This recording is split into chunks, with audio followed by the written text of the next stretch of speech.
할머니 싫어. 집에 가. 강도율, 어머님, 지금 뭐 하시는 거예요? 도율이가 방금 내 뺨을 때렸어. 그렇다고 애를 그렇게 붙잡고 있으세요? 그건 아동학대예요. 뭐라고? 애가 실수로 그런 거를 가지고 그렇게 무섭게 다그치시면 어떡해요? 애가 받을 상처는 생각 안 하세요? 왜 애를 다치게 하세요? 할머니면 좀 어른답게 아이의 행동을 품어주셔야죠. 너 그게 정말로 도율이를 위한 길이라고 생각하는 거야? 좋게 말로 하시면 되잖아요. 왜 애한테 화를 내세요? 오늘 이야기 속 주인공은 65세 배영자 씨입니다. 그리고 그녀의 며느리에 관한 이야기이죠. 배 씨는 이 나이 먹고 손주에게 얻어맞을 줄은 몰랐습니다. 아니, 아직 뭘 모르는 어린 손자는 그렇다 치더라도 며느리에게 이런 수모를 당할 거라고는 상상도 해본 적이 없었습니다. 자신의 귀한 자식을 나무란다며 장바구니를 집어던져 버리는 며느리. 그 누가 상상할 수 있을까요? 그동안 손자를 봐줬던 공은 다 어디로 사라진 것인지 몰랐습니다. 없는 시간을 쪼개서 손자를 돌봤지만 고마워하기는커녕 꼭 배 씨를 육아에 방해가 되는 존재라고 생각하는 듯 했습니다. 며느리가 아이를 키우는 방식이 잘못됐다고 생각했지만 참견하지 말라는 말에 꾹 참았습니다. 그런데 함부로 손발을 휘두르는 손자에게 한마디 하지도 못하는 할머니라니. 그런 할머니 자리는 배 씨가 사양하고 싶었습니다. 그리고 배은망덕한 아들과 며느리는 혼쭐이 나야 했고 말이죠. 배 씨는 아들이 하나 있었습니다. 그리고 손자도 하나 있었죠. 아이가 4살이 될 때까지는 안사돈이 함께 살며 육아를 도왔습니다. 그런데 갑작스러운 이사로 바톤을 터치하듯이 그 자리를 배 씨가 대신하게 되었습니다. 어차피 어린이집 다니니까 끝나서 몇 시간만 봐주시면 돼요. 나도 정말 그러고 싶은데 6시에 퇴근인데 그러면 애 봐주기에는 시간이 없지. 아, 어머님 일이요? 그래, 근무 시간을 조금 조정할 수는 없어요? 배 씨는 여전히 일을 하고 있었는데 퇴근 시간이 6시였습니다. 마을 도서관에서 오후에 근무를 하고 있었는데 오전에 하고 싶다고 마음대로 바꿀 수도 없었습니다. 그리고 이미 오전에는 스케줄이 있었습니다. 그러면 도율이는 어떻게 해요? 사람을 쓸 수 없을까? 지안이 어떻게 모르는 사람한테 맡겨요? 마음이 안 놓여요. 어린이집 고를 때도 얼마나 고생했는지 아시잖아요. 며느리의 말에 한숨이 나왔습니다. 배 씨도 잘 알고 있었습니다. 며느리의 성격을 말이죠. 손자는 어린이집을 2번 옮겨서 이번이 3번째였습니다. 선생님이 마음에 안 든다. 교육과정이 마음에 안 든다. 하며 까다롭게 굴었습니다. 육아에 유별나게 구는 며느리를 알기에 배 씨도 고민이 컸습니다. 맞벌이를 하려면 누구든 도와주긴 해야 할 텐데 다른 사람은 싫다고 하면 이젠 배 씨밖에 없었습니다. 장모님도 그동안 고생 많으셨어요. 이번엔 어머니가 좀 도와주셨으면 좋겠어요. 아들까지 이렇게 얘기하는데 끝까지 거절하기가 힘들었습니다. 그래서 배 씨는 오전에 문화센터에서 듣던 문학 수업을 취소했고 오후 근무를 오전으로 바꾸었습니다. 이미 오전 근무자가 있어서 바꾸는데 꽤나 애를 먹어야 했습니다. 아쉬운 소리를 하기는 싫었는데 자식 일이라 어쩔 수가 없었죠. 감사해요. 그래도 어머님 계셔서 다행이에요. 모르는 사람한테 안 맡겨도 돼서요. 며느리가 안심하는 모습을 보니 잘한 일이라고 생각했습니다. 그날 이후 배 씨가 손자의 하원부터 저녁까지 아들네 집에서 돌봐주기로 했습니다. 어머님, 저녁은 6시에 시간 맞춰서 꼭 먹여주시고요. 7시에는 씻겨야 해요. 저희는 집에 도착하면 보통 7시 반 정도 되거든요. 그래, 알았어. 걱정 말어. 며느리는 까다롭게 주문을 했습니다.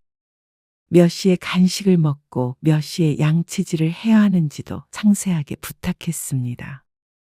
안 사돈도 꽤나 힘들었겠다는 생각이 들었습니다.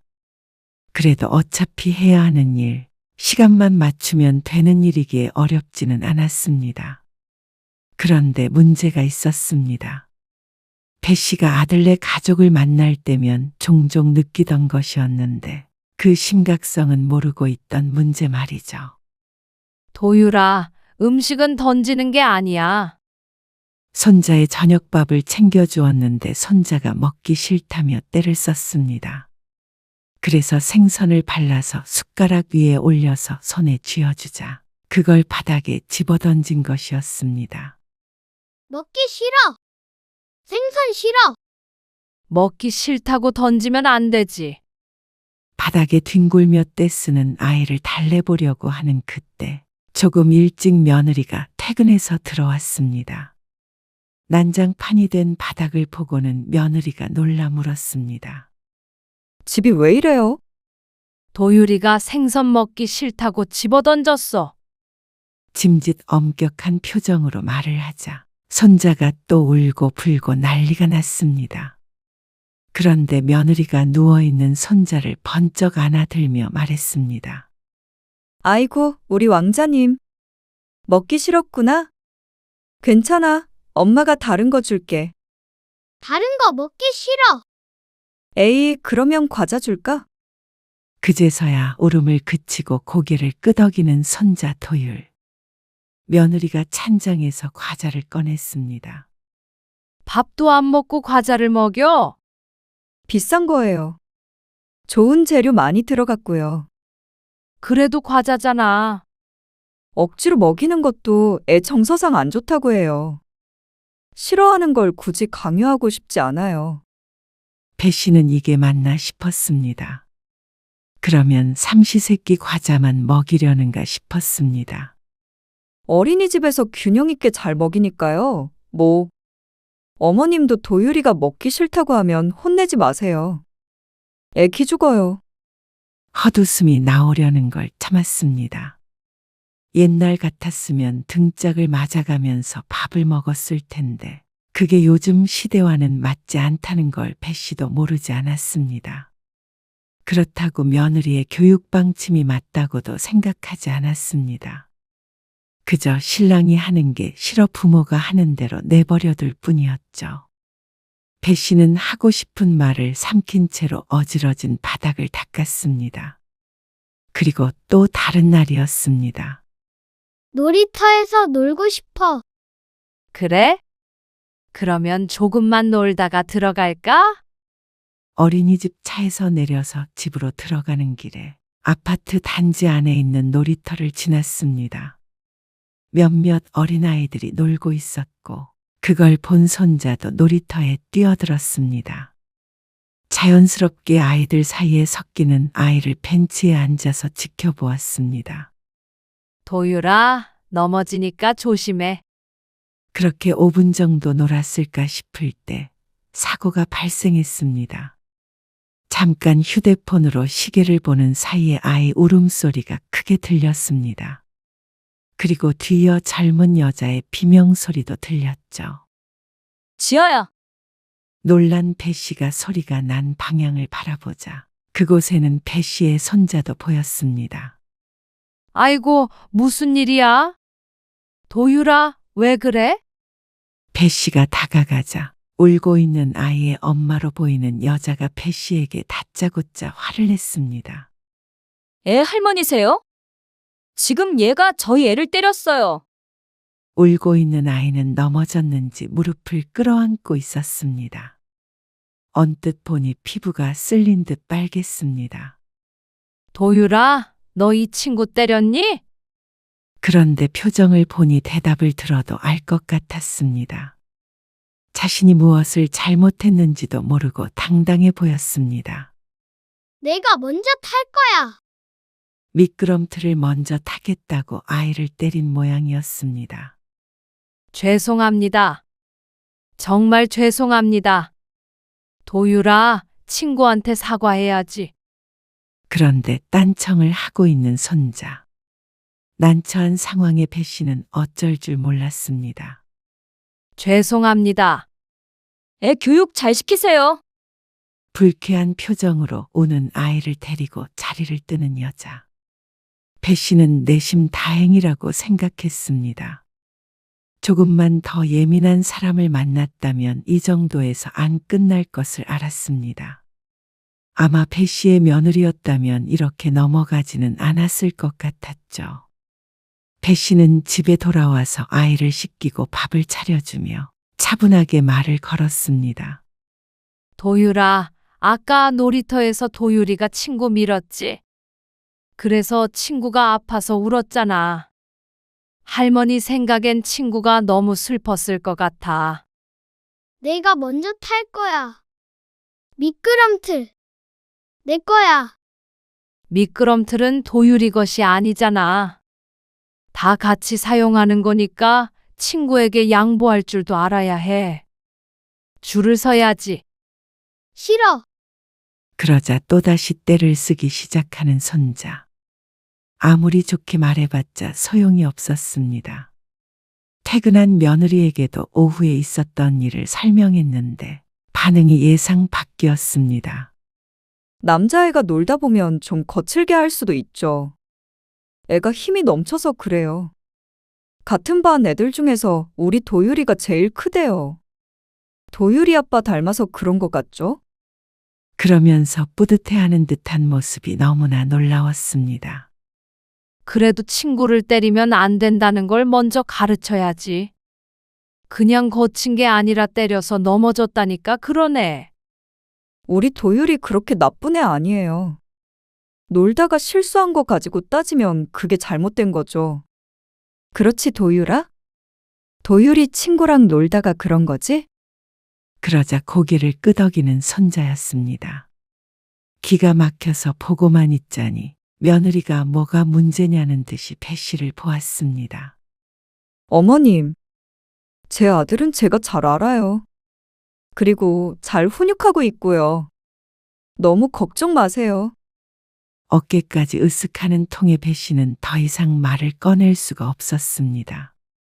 자기 자식 자기가 알아서 하겠다는데 더 이상 나섰다가는 간섭으로밖에 안 느껴질 테니 말이죠. 손자 도유리를 돌보는 시간이 늘어나면 늘어날수록 무언가 잘못됐다는 걸 느꼈습니다. 이렇게 애를 키워서는 안 된다고 생각했습니다. 할머니, 나가. 할머니 싫어. 할머니가 왜 싫어? 씻는 거 싫어. 씻고 코 자야 해서 할머니가 도유리 씻겨주려는 거야. 안 씻으면 지지하잖아.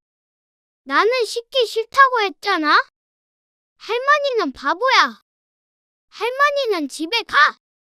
들고 있던 장난감을 내동댕이 치며 하는 말에 배 씨는 얼이 빠졌습니다. 얼마나 애를 오냐오냐 키우는지 애가 버릇이 없는 건 알았지만 이렇게 말을 안 듣는 애는 처음 봤습니다. 내 자식이었으면 눈물이 쏙 빠지게 혼을 내서 버릇을 고쳐놓겠지만 손주이기에 그렇게 마음대로 할 수가 없었습니다. 그리고 며느리가 어떤 반응을 할지 이제는 알기에 몸을 사리게 되었습니다. 하지만 또 사랑하는 손자이기 때문에 이런 식으로 자라지 않았으면 하는 마음이 있었습니다. 그래서 아들에게 넌지시 이야기했지만 소용이 없는 것이었죠. 그냥 애엄마가 하는 대로 냅두세요. 도유리 엄마도 나름의 방식이 있는 거잖아요. 시어머니가 이래라 저래라 하면 기분이 좀 그렇죠. 내가 이래라 저래라 하는 게 아니라 도유리가 다른 애들보다 폭력적인 모습이 많이 보이니까 걱정돼서 하는 소리야. 폭력적이요? 그 말은 저도 기분이 좀 그런데요. 아들도 오히려 기분이 상한 듯 굴었습니다. 배 씨도 할머니로서 손자에게 나쁘라고 하는 소리는 아닌데 아들 며느리에게는 그게 다 간섭으로 느껴지는 것 같았습니다. 애를 돌봐주는 입장에서 조언 한마디도 하지 못하는 현실이 씁쓸하고 답답했습니다. 그런데 며칠 뒤에 황당한 사건이 또 생겼습니다. 어머님, 저 외근 나갔다가 바로 집에 가서요. 도착하면 4시 반쯤 될 것 같아요.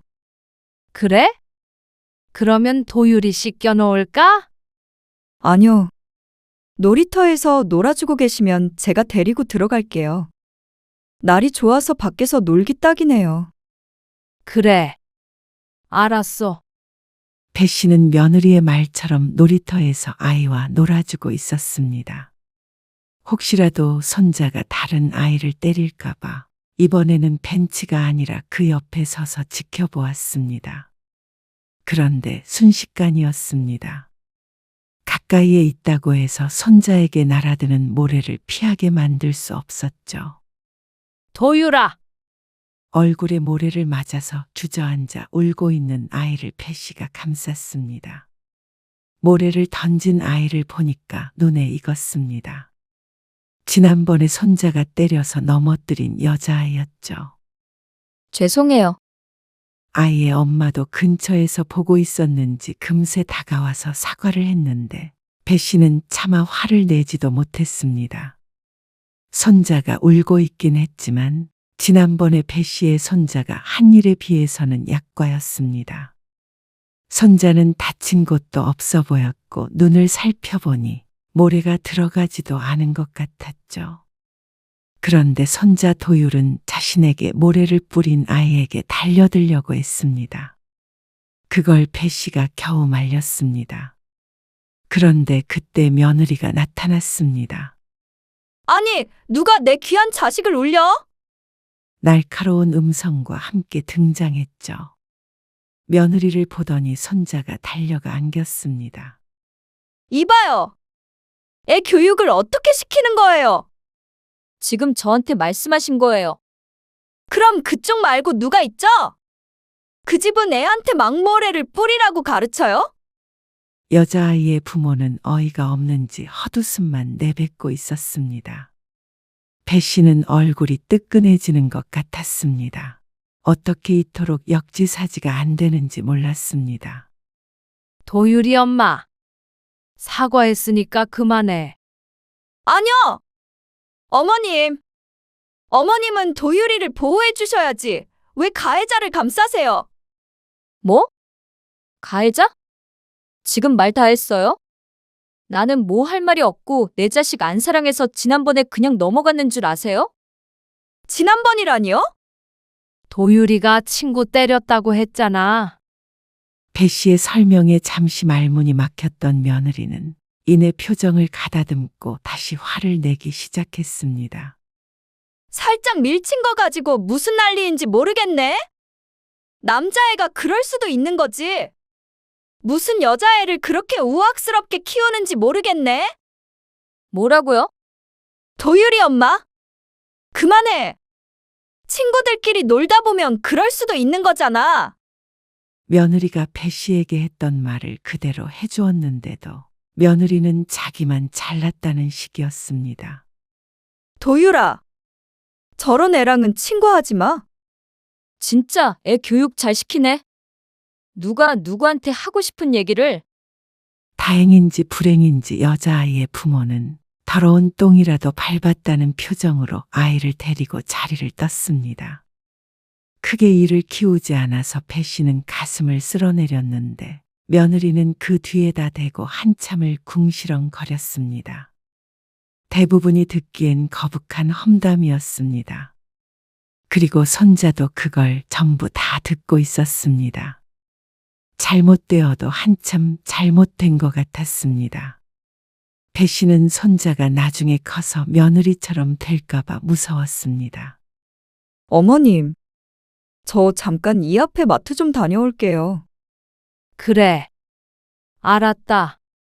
배 씨도 며느리에게 긴히 할 말이 있었습니다. 그래서 붙잡는 며느리를 거절하지 않았죠. 배 씨는 손자의 손을 씻기고 거실에서 노는 것을 지켜보고 있었습니다. 며느리가 마트에서 돌아오면 대화를 하려고 했죠. 할머니, 이거 해. 장난감을 건네며 말하는 손자. 배 씨는 그런 손자를 못 말린다는 듯이 바라보았습니다. 조립되어 있는 블럭을 빼달라는 말을 참 명령처럼 하는 손자였습니다. 빨리 해. 배 씨가 얼른 장난감을 받아들지를 않자 손자가 발로 바닥을 쿵 구르며 말했습니다. 도유라, 할머니 해주세요 라고 말해야지. 해. 빨리 해. 손자는 막무가내였습니다. 들고 있던 장난감도 배 씨에게 집어던져 버렸습니다. 콧잔등에 딱딱한 블럭을 맞은 배 씨는 잠시 코를 부여잡고 있었습니다. 빨개진 코를 하고는 배 씨는 굳은 표정으로 손자에게 말했습니다. 강도율, 너 그러면 안 되는 거야. 누가 할머니한테 장난감을 집어던져? 처음으로 화를 내는 할머니를 보고 손자는 놀란 표정을 지었습니다. 잘못했어, 안 했어?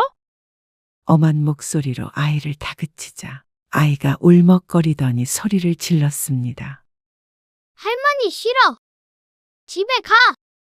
팔을 휘두르며 달려들려고 하기에 배 씨가 손자의 양팔을 붙잡았습니다. 그러자 악을 쓰던 손자가 오른팔을 빼더니 배 씨의 얼굴을 내려쳤습니다.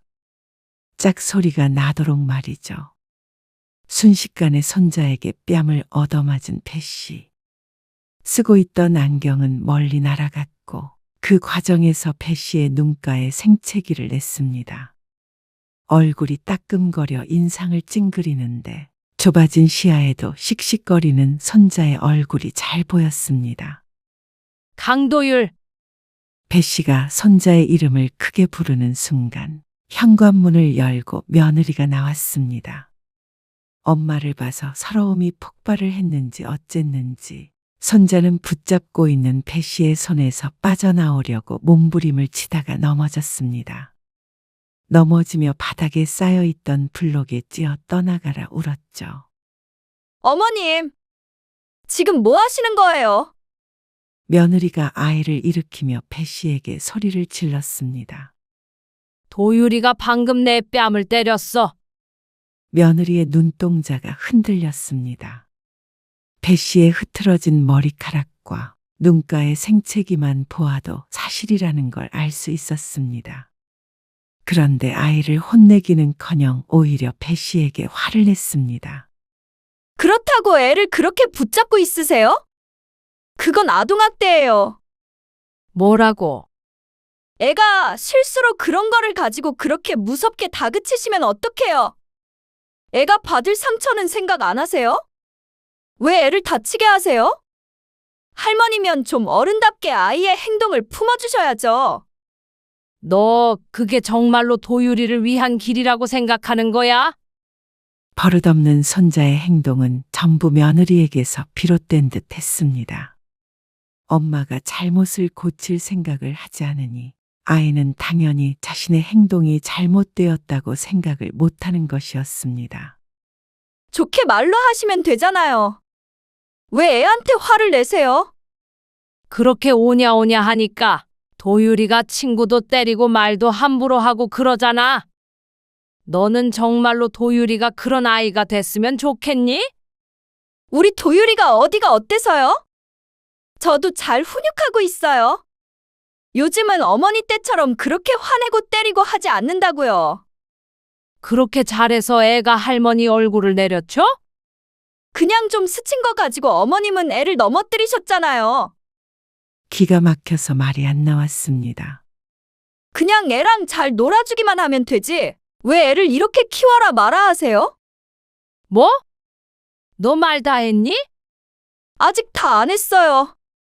제가 조금만 더 나쁜 마음 먹었으면 어머님은 아동학대로 신고당했어요. 뭐라고?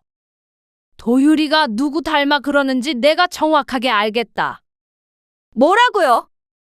도유라, 누구든 때리면 안 돼. 마음대로 안 된다고 사람을 때리는 건 잘못된 행동이야. 배 씨가 손자를 향해 말하자 손자는 또 울기 시작했습니다. 자신의 편이 옆에 있다는 걸 아이도 아는 것이었죠. 그 순간 며느리는 들고 있던 장바구니를 배 씨를 향해 던졌습니다. 남의 귀한 자식한테 뭐라고 하지 마세요. 장바구니 속에 들어있던 사과와 대파, 우유팩이 바닥에 굴러다녔습니다. 너 정말 구제불능이구나. 배 씨는 바닥에 떨어진 안경을 주워들었습니다. 그래. 남의 자식이지. 내 손주가 아니라. 그러게 왜 어머님은? 끝까지 모든 것이 배 씨의 탓이냥 말하는 며느리에게 질려버렸습니다. 과연 아들은 이런 며느리의 방식을 알고 있는지 궁금했습니다. 나는 이만 갈 거고. 이제는 네 자식 네가 알아서 키워라. 어머님, 내가 뭐 한다고 내 할 일도 미루고 남의 자식 키워주러 온지 모르겠다. 내일부터는 다른 사람을 구하든지 아니면 네가 직접 직장이라도 그만두고 돌보든지 해. 이렇게 무책임하게 그만두시는 게 어디 있어요? 어차피 내 양육 방식은 구식이고 아동학대나 하는데 너는 나한테 애를 맡기고 싶니? 서로 원하지 않는 일을 뭐하러 해?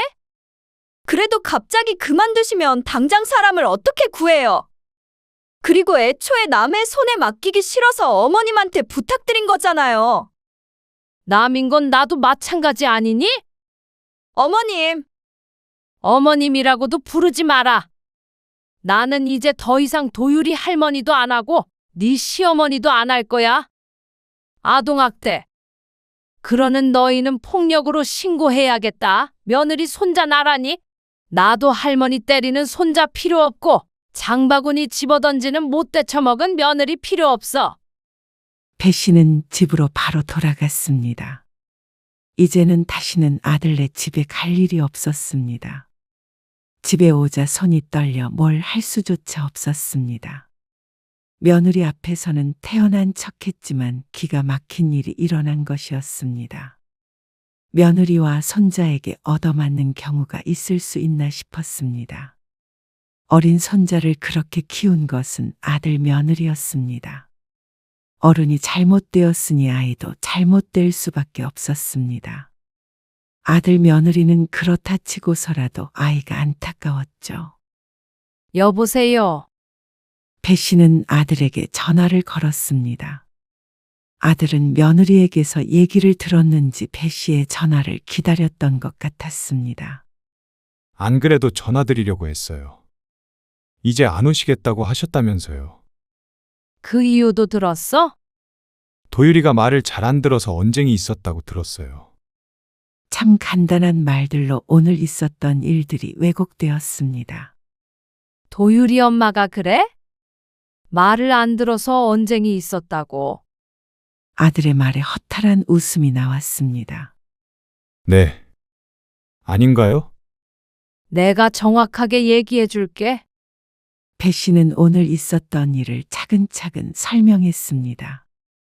도유리가 장난감을 던져서 코를 다치게 했고 주의를 주었을 때 아이가 자신의 뺨을 때렸다는 것, 그리고 이를 지적하자 며느리가 장바구니를 던졌다는 사실까지 모두 말했습니다. 과연 아들이 이번에도 며느리의 편을 들을지 의문이었습니다. 이게 진실이야. 전화 너머로 아들의 숨소리가 들렸습니다. 한참을 아무 말도 않던 아들이 입을 뗐습니다. 정말로 도유리랑 도유리 엄마가 정말 그랬다고요? 너는 도유리 엄마가 애를 어떻게 키우는지 정말 모르니? 다른 친구들 때리고 다니고 나쁜 말을 해도 오냐오냐 하는 거 말이야. 그걸 알든 모르든 너도 잘못이야. 그 정도까지인 줄은 몰랐어요. 그러니까 너도 도유리 엄마랑 똑같아. 할머니 뺨을 때린 애를 기죽을까봐 오냐오냐 하는 게 너희가 말한 육아 방식이니? 그래도 내가 도유리 엄마 육아 방식을 존중해야 해?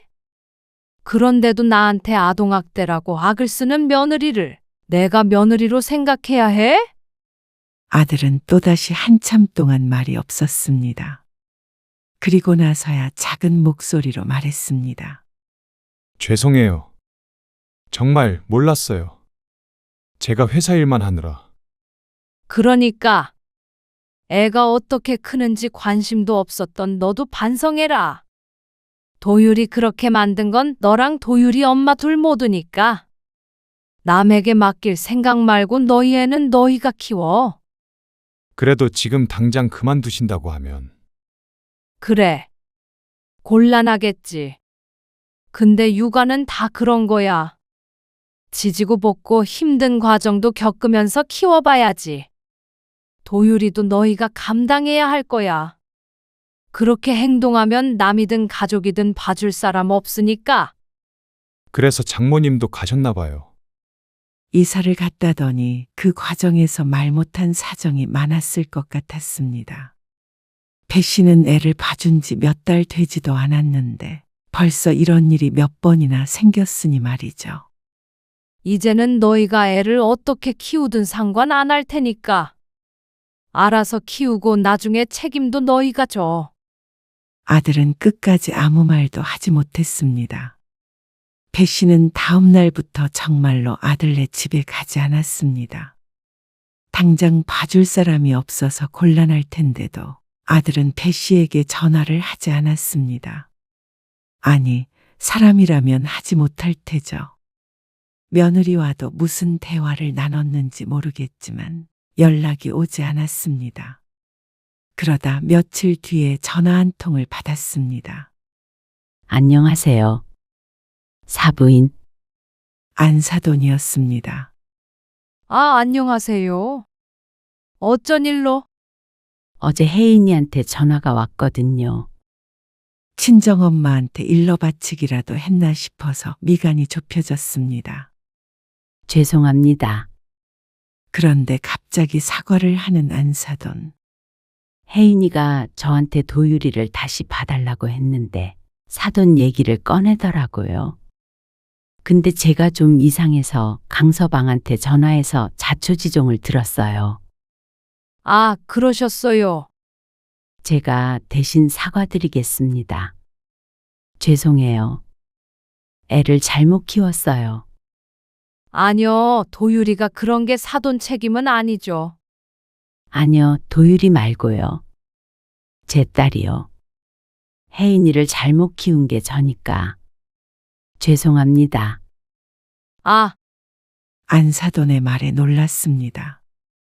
제가 도유리 봐줄 때도 그런 걸로 자꾸 부딪혔거든요.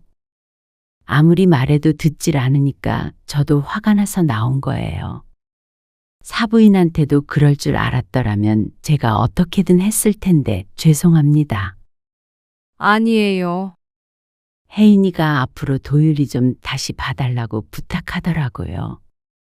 안 그러면 자기가 직장을 그만둬야 한다고요. 그런가요? 네. 그래서 그냥 그만두라고 했어요. 다신 안 봐주겠다고요. 의외의 말을 들은 배 씨의 눈이 커졌습니다. 걔는 고생 좀 해봐야 해요. 그리고 도율이 잘못 가르친 것도 알아야 하고요. 절대로 봐주지 마세요. 울며 빌어도요. 그럴 생각이에요. 안사돈은 다시 한번 미안하다고 사과를 하며 전화를 끊었습니다. 역시나 배 씨가 모르고 있던 일들이 많았던 모양이었습니다. 사돈의 전화가 아니더라도 배 씨는 손자를 다시 봐줄 생각이 전혀 없었습니다. 그런데 사돈의 말처럼 울며 비는 며느리는 만나게 되었죠. 아들과 함께 찾아와 사과를 하는 며느리. 죄송해요. 장을 보려던 찰나에 들어온 아들과 며느리를 배 씨는 아무 말 않고 쳐다만 보았습니다. 그때는 제가 흥분해서 장바구니도 던지고 잘못했어요. 그렇게 하면 도율이 봐줄 줄 알고 이러니? 그러자 아무 말도 못하는 며느리. 아니요, 저희 둘 중 하나가 일을 그만둬도 부탁 못 드리죠. 그냥 죄송하다고 말씀드리려고 온 거예요. 죄송해요. 얼굴은 괜찮으세요? 얼굴에 난 상처는 아직도 붉은 기가 있었습니다. 중요한 것은 얼굴에 난 상처가 아니라 마음에 난 상처였습니다.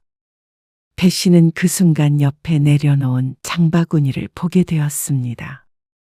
배 씨의 시선이 향한 곳을 확인한 며느리의 표정이 새하얘졌죠.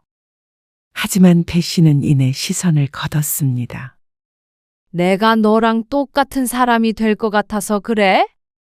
나는 그런 사람 아니야. 졸지에 폭력을 쓰는 그런 사람이 되어버린 며느리의 얼굴이 이번엔 빨간색으로 변했죠. 무슨 말인지 알겠고. 사과는 충분히 들었다. 그러면 용서해 주시는 건가요? 며느리한테 얻어맞은 게 사과 한마디에 잊혀지겠니? 죄송합니다. 죄송합니다. 배 씨는 아들 며느리의 사과를 더는 듣지 않고 집에서 내보냈습니다. 며느리의 얼굴을 보는 것만으로 그날의 일이 떠오르는 듯했죠. 배 씨는 취소해야만 했던 문학 수업을 오후에 듣기로 했습니다. 육아에서 벗어나서 다시 내 삶을 되돌려 놓았습니다. 진작에 이렇게 했어야 했습니다. 무조건 도와주는 게 자식을 위한 길이 아니라는 걸 이번에 뼈저리게 깨달았습니다. 사실 며느리에게만 뭐라고 할 일이 아니었습니다. 배 씨도 자신의 인생의 일부를 포기하고 자식을 위해 헌신한 것이기에 말이죠. 이제는 그럴 일이 없었습니다. 아들 며느리가 아무리 후회해도 말이죠. 얼마 뒤에 아들이 육아휴직을 신청했다는 말을 들었습니다. 여러모로 잘 됐다고 생각했습니다. 하지만 그렇다고 아들 며느리를 용서한 것은 아니었습니다. 언젠가는 마음이 풀릴지 모르겠지만 그게 빠른 미래는 아니었습니다. 며느리가 한 일이 머릿속에서 당장 사라질 만한 일이 아니었죠. 그에 따른 불편함도 아들 며느리가 감내해야 했습니다. 배 씨는 손자나 아들에 관한 일은 이제 머릿속에서 지우기로 다짐했습니다. 그 시간에 자신에게 시간을 더 쏟는 게 현명했으니 말이죠.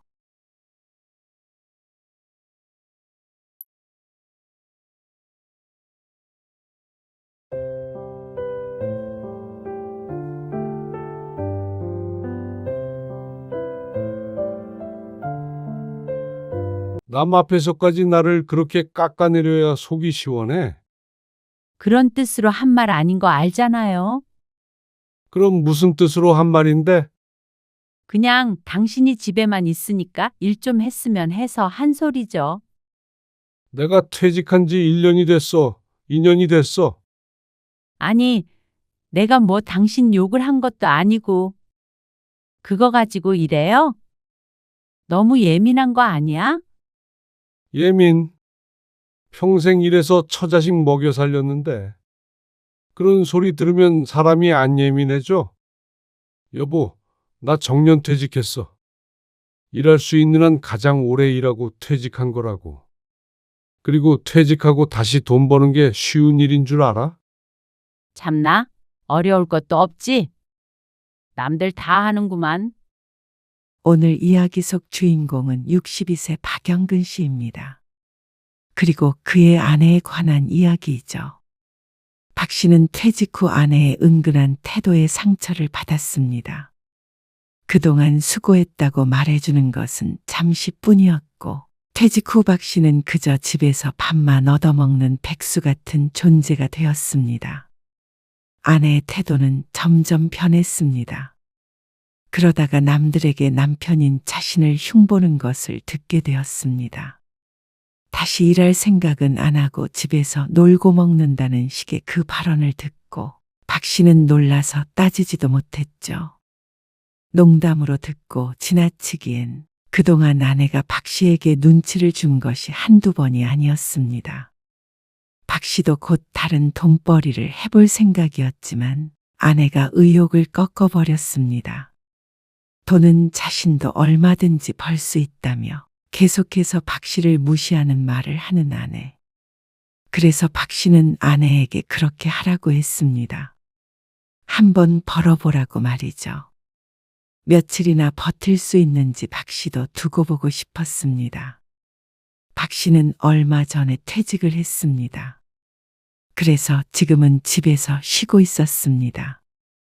퇴직 전부터 구상했던 일은 있었지만 아직은 본격적으로 시작하지 않은 상태였습니다. 1년 정도는 조금 숨을 돌릴 시간을 가지려고 했죠. 박 씨는 이른 아침 조용히 현관문을 열어 산책을 나섰습니다. 동네 한 바퀴를 도는데 40분 정도 걸렸습니다. 돌아와서는 현관 앞에 놓인 신문을 집어들고 거실 소파에 앉아 형광펜을 꺼내 중요한 기사의 줄을 그어가며 읽었습니다. 요즘 누가 종이 신문을 읽는다고.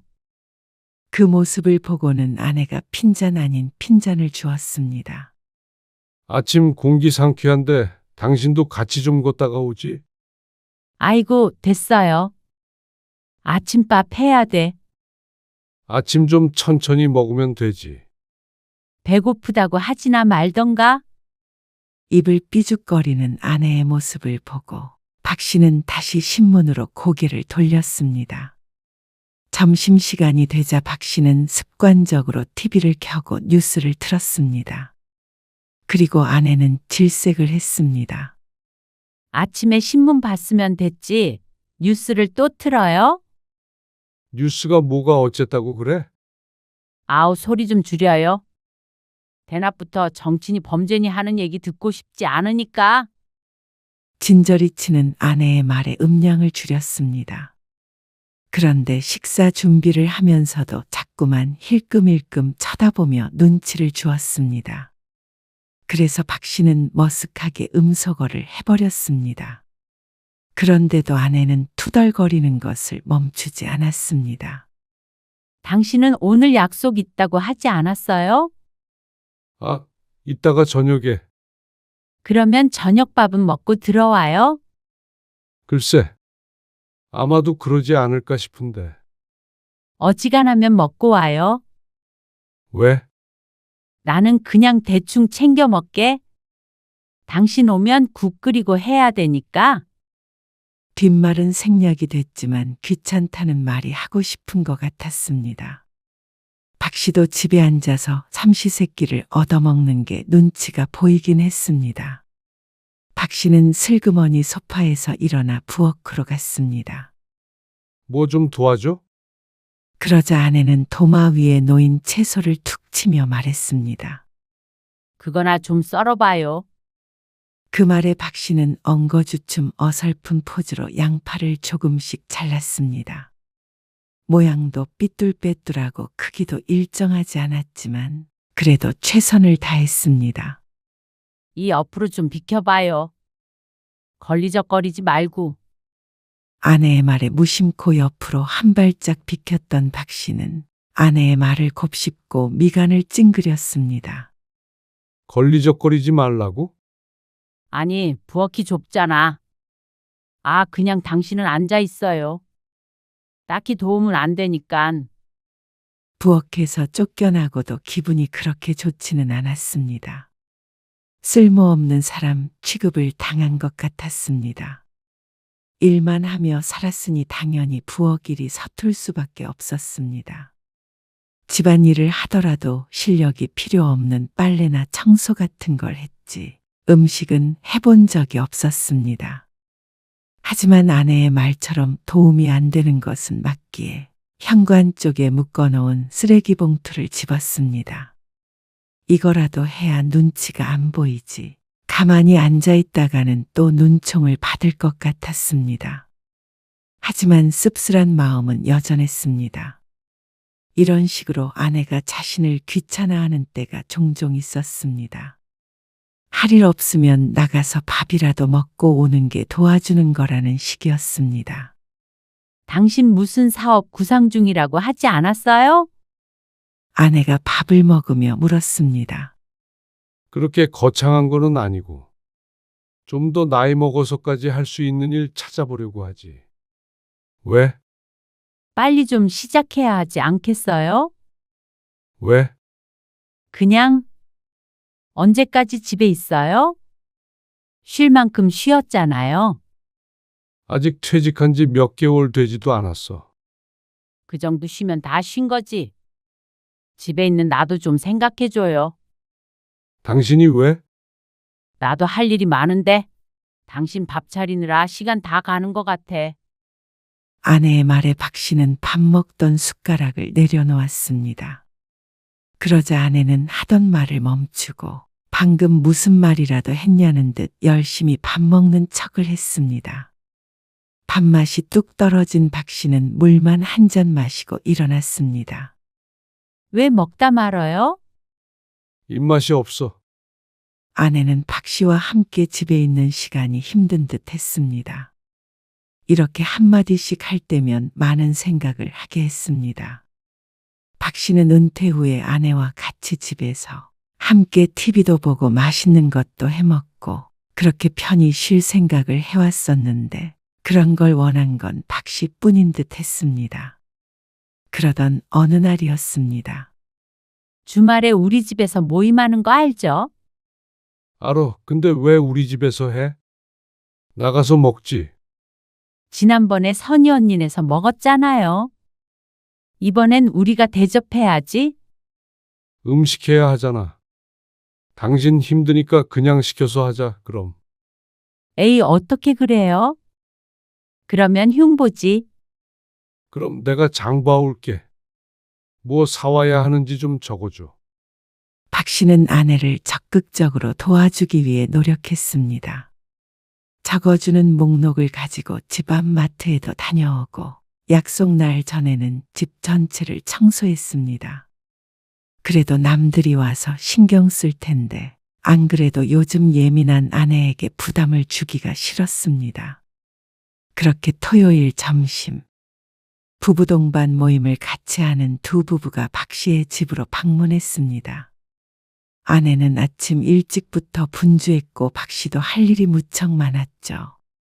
어머나, 무슨 음식을 이렇게나 준비했어? 집사람이 아침부터 열심히 만들었어요. 아이고, 와이프 자랑은? 오랜만에 집안이 북적거렸습니다. 여섯이서 즐겁게 식사를 하며 대화를 나눴습니다. 근데 낮부터 막걸리야. 운전은 어떻게 하게?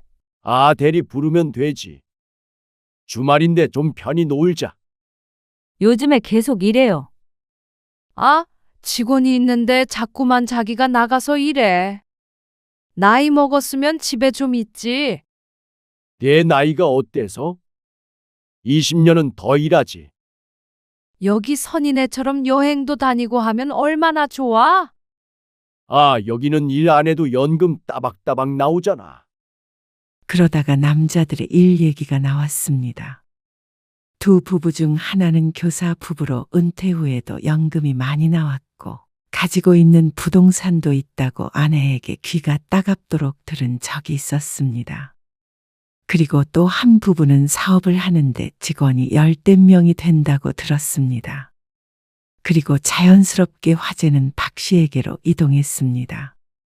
아직은 뭐 집에서 쉬지. 쉴 수 있을 때 푹 쉬어. 다시 일 시작하면 이때가 제일 좋다고 할걸? 아이고, 아내 무서워서 얼른 다시 나가야죠. 서로 웃으며 농담을 주고받으며 식사를 이어갔습니다. 술이 한두 잔 들어가니 남녀 무리가 나뉘었습니다. 남자들은 앉은 자리에서 계속해서 막걸리를 마셨고 여자들은 조금 앉아 있다가 허리가 아프다며 거실로 가 소파에 나란히 앉았습니다. 과일을 먹으며 수다를 떨겠다고 했죠. 막걸리 더 없어. 조금만 사놨는데 잠깐만 금방 가서 사올게요. 박 씨는 한창 떠들던 중에 잠시 자리에서 일어났습니다. 그러고 나서 마트에 들렀다가 들어왔죠. 그런데 거실에서 여자들이 하는 소리가 들렸습니다. 나는 부럽기만 한데. 연금 있지, 사업하지. 우리는 뭐 퇴직금밖에 없네. 그래도 진짜 성실하게 회사 다녔잖아. 그러면 뭐해? 앞으로 다시 돈 벌어야죠. 남은 인생이 긴데 벌써 퇴직했으니까. 그럼 요즘 집에서 쉬고 있다고? 그러니까 내가 미칠 노릇이라는 거지. 종일 집에 있으면 밥도 새끼 차려야 하고.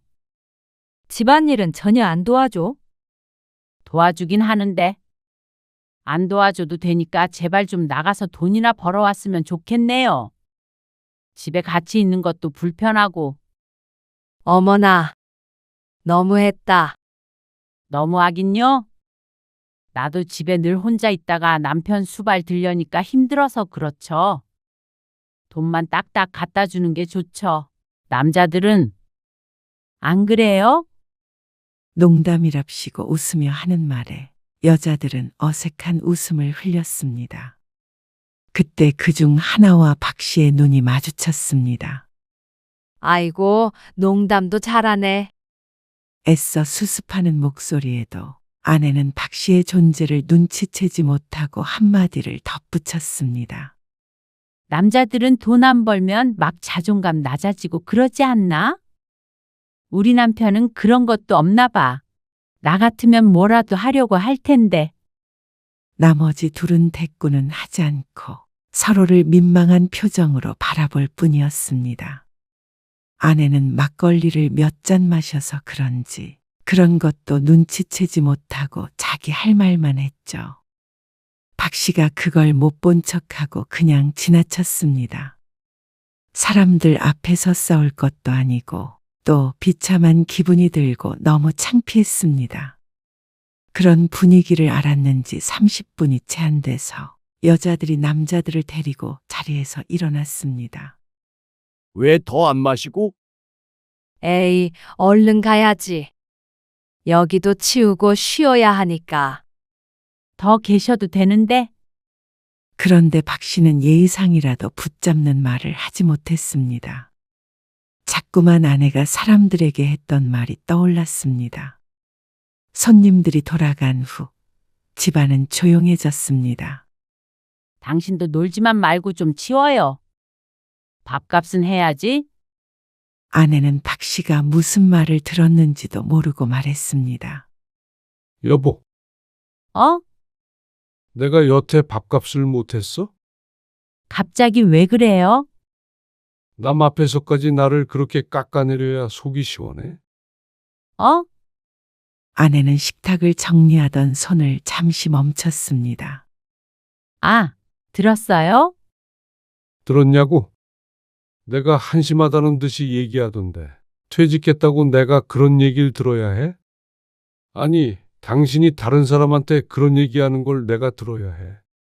그런 뜻으로 한 말 아닌 거 알잖아요. 그럼 무슨 뜻으로 한 말인데? 그냥 당신이 집에만 있으니까 일 좀 했으면 해서 한 소리죠. 내가 퇴직한 지 1년이 됐어. 2년이 됐어.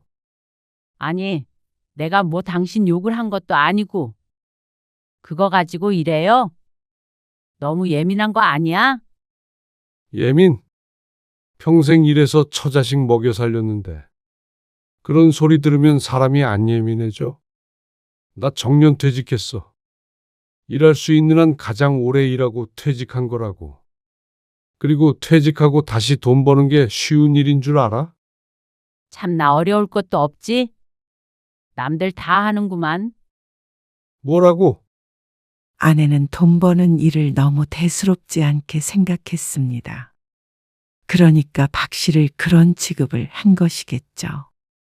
이 나이에 돈 버는 게 쉽다고? 뭐라도 의지만 있다면 하는 거죠. 당신은 애초에 하려고를 안 하는 거고.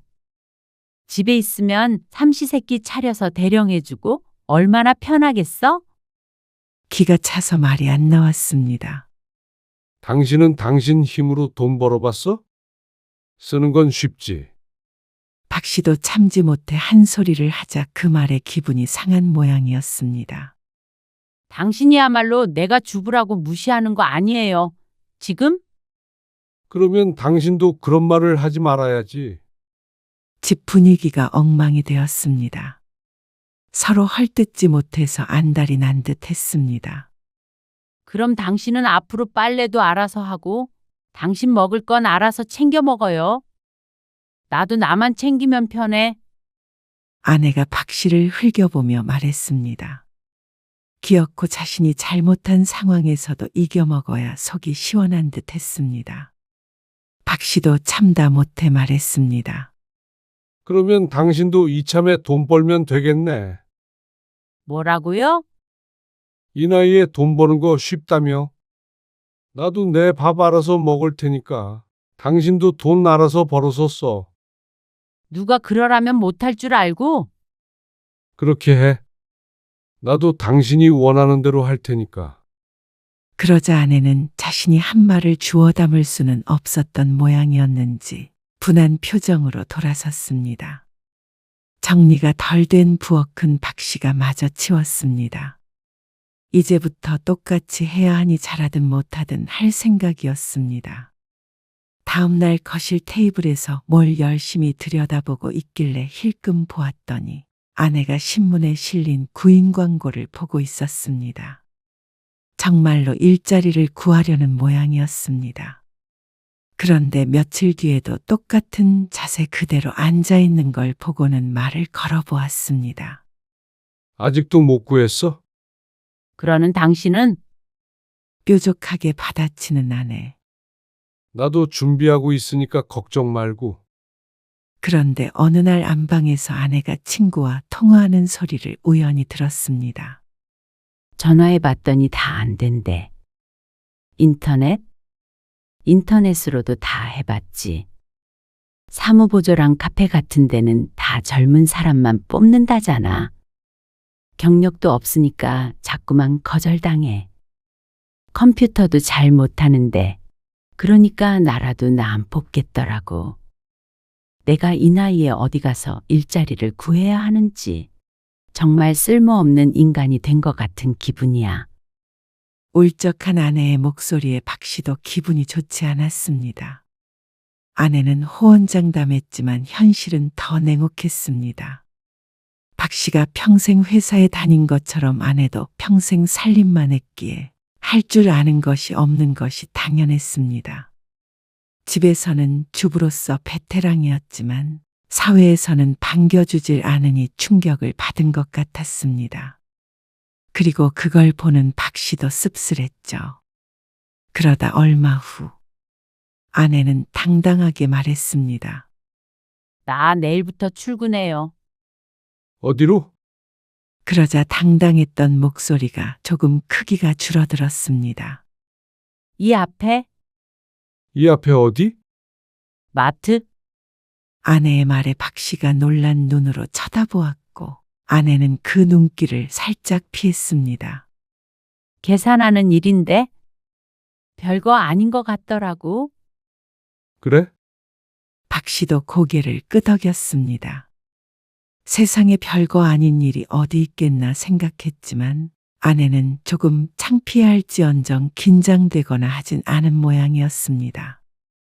조심히 다녀와. 다음 날 박 씨의 담담한 말에 아내는 복잡한 감정이 떠있는 얼굴로 집을 나섰습니다.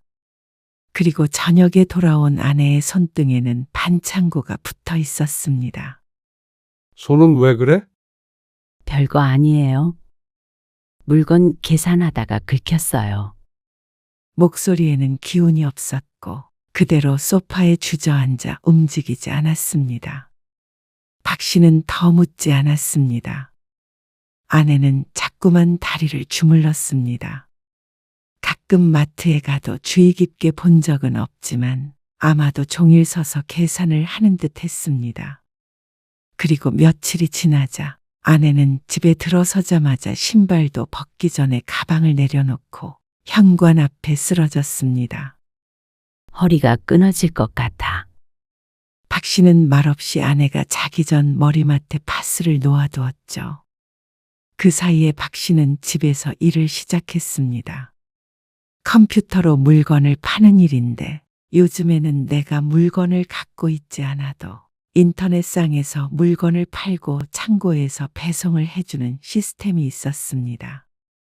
박 씨도 퇴직 전부터 알아보고 있던 일이었죠.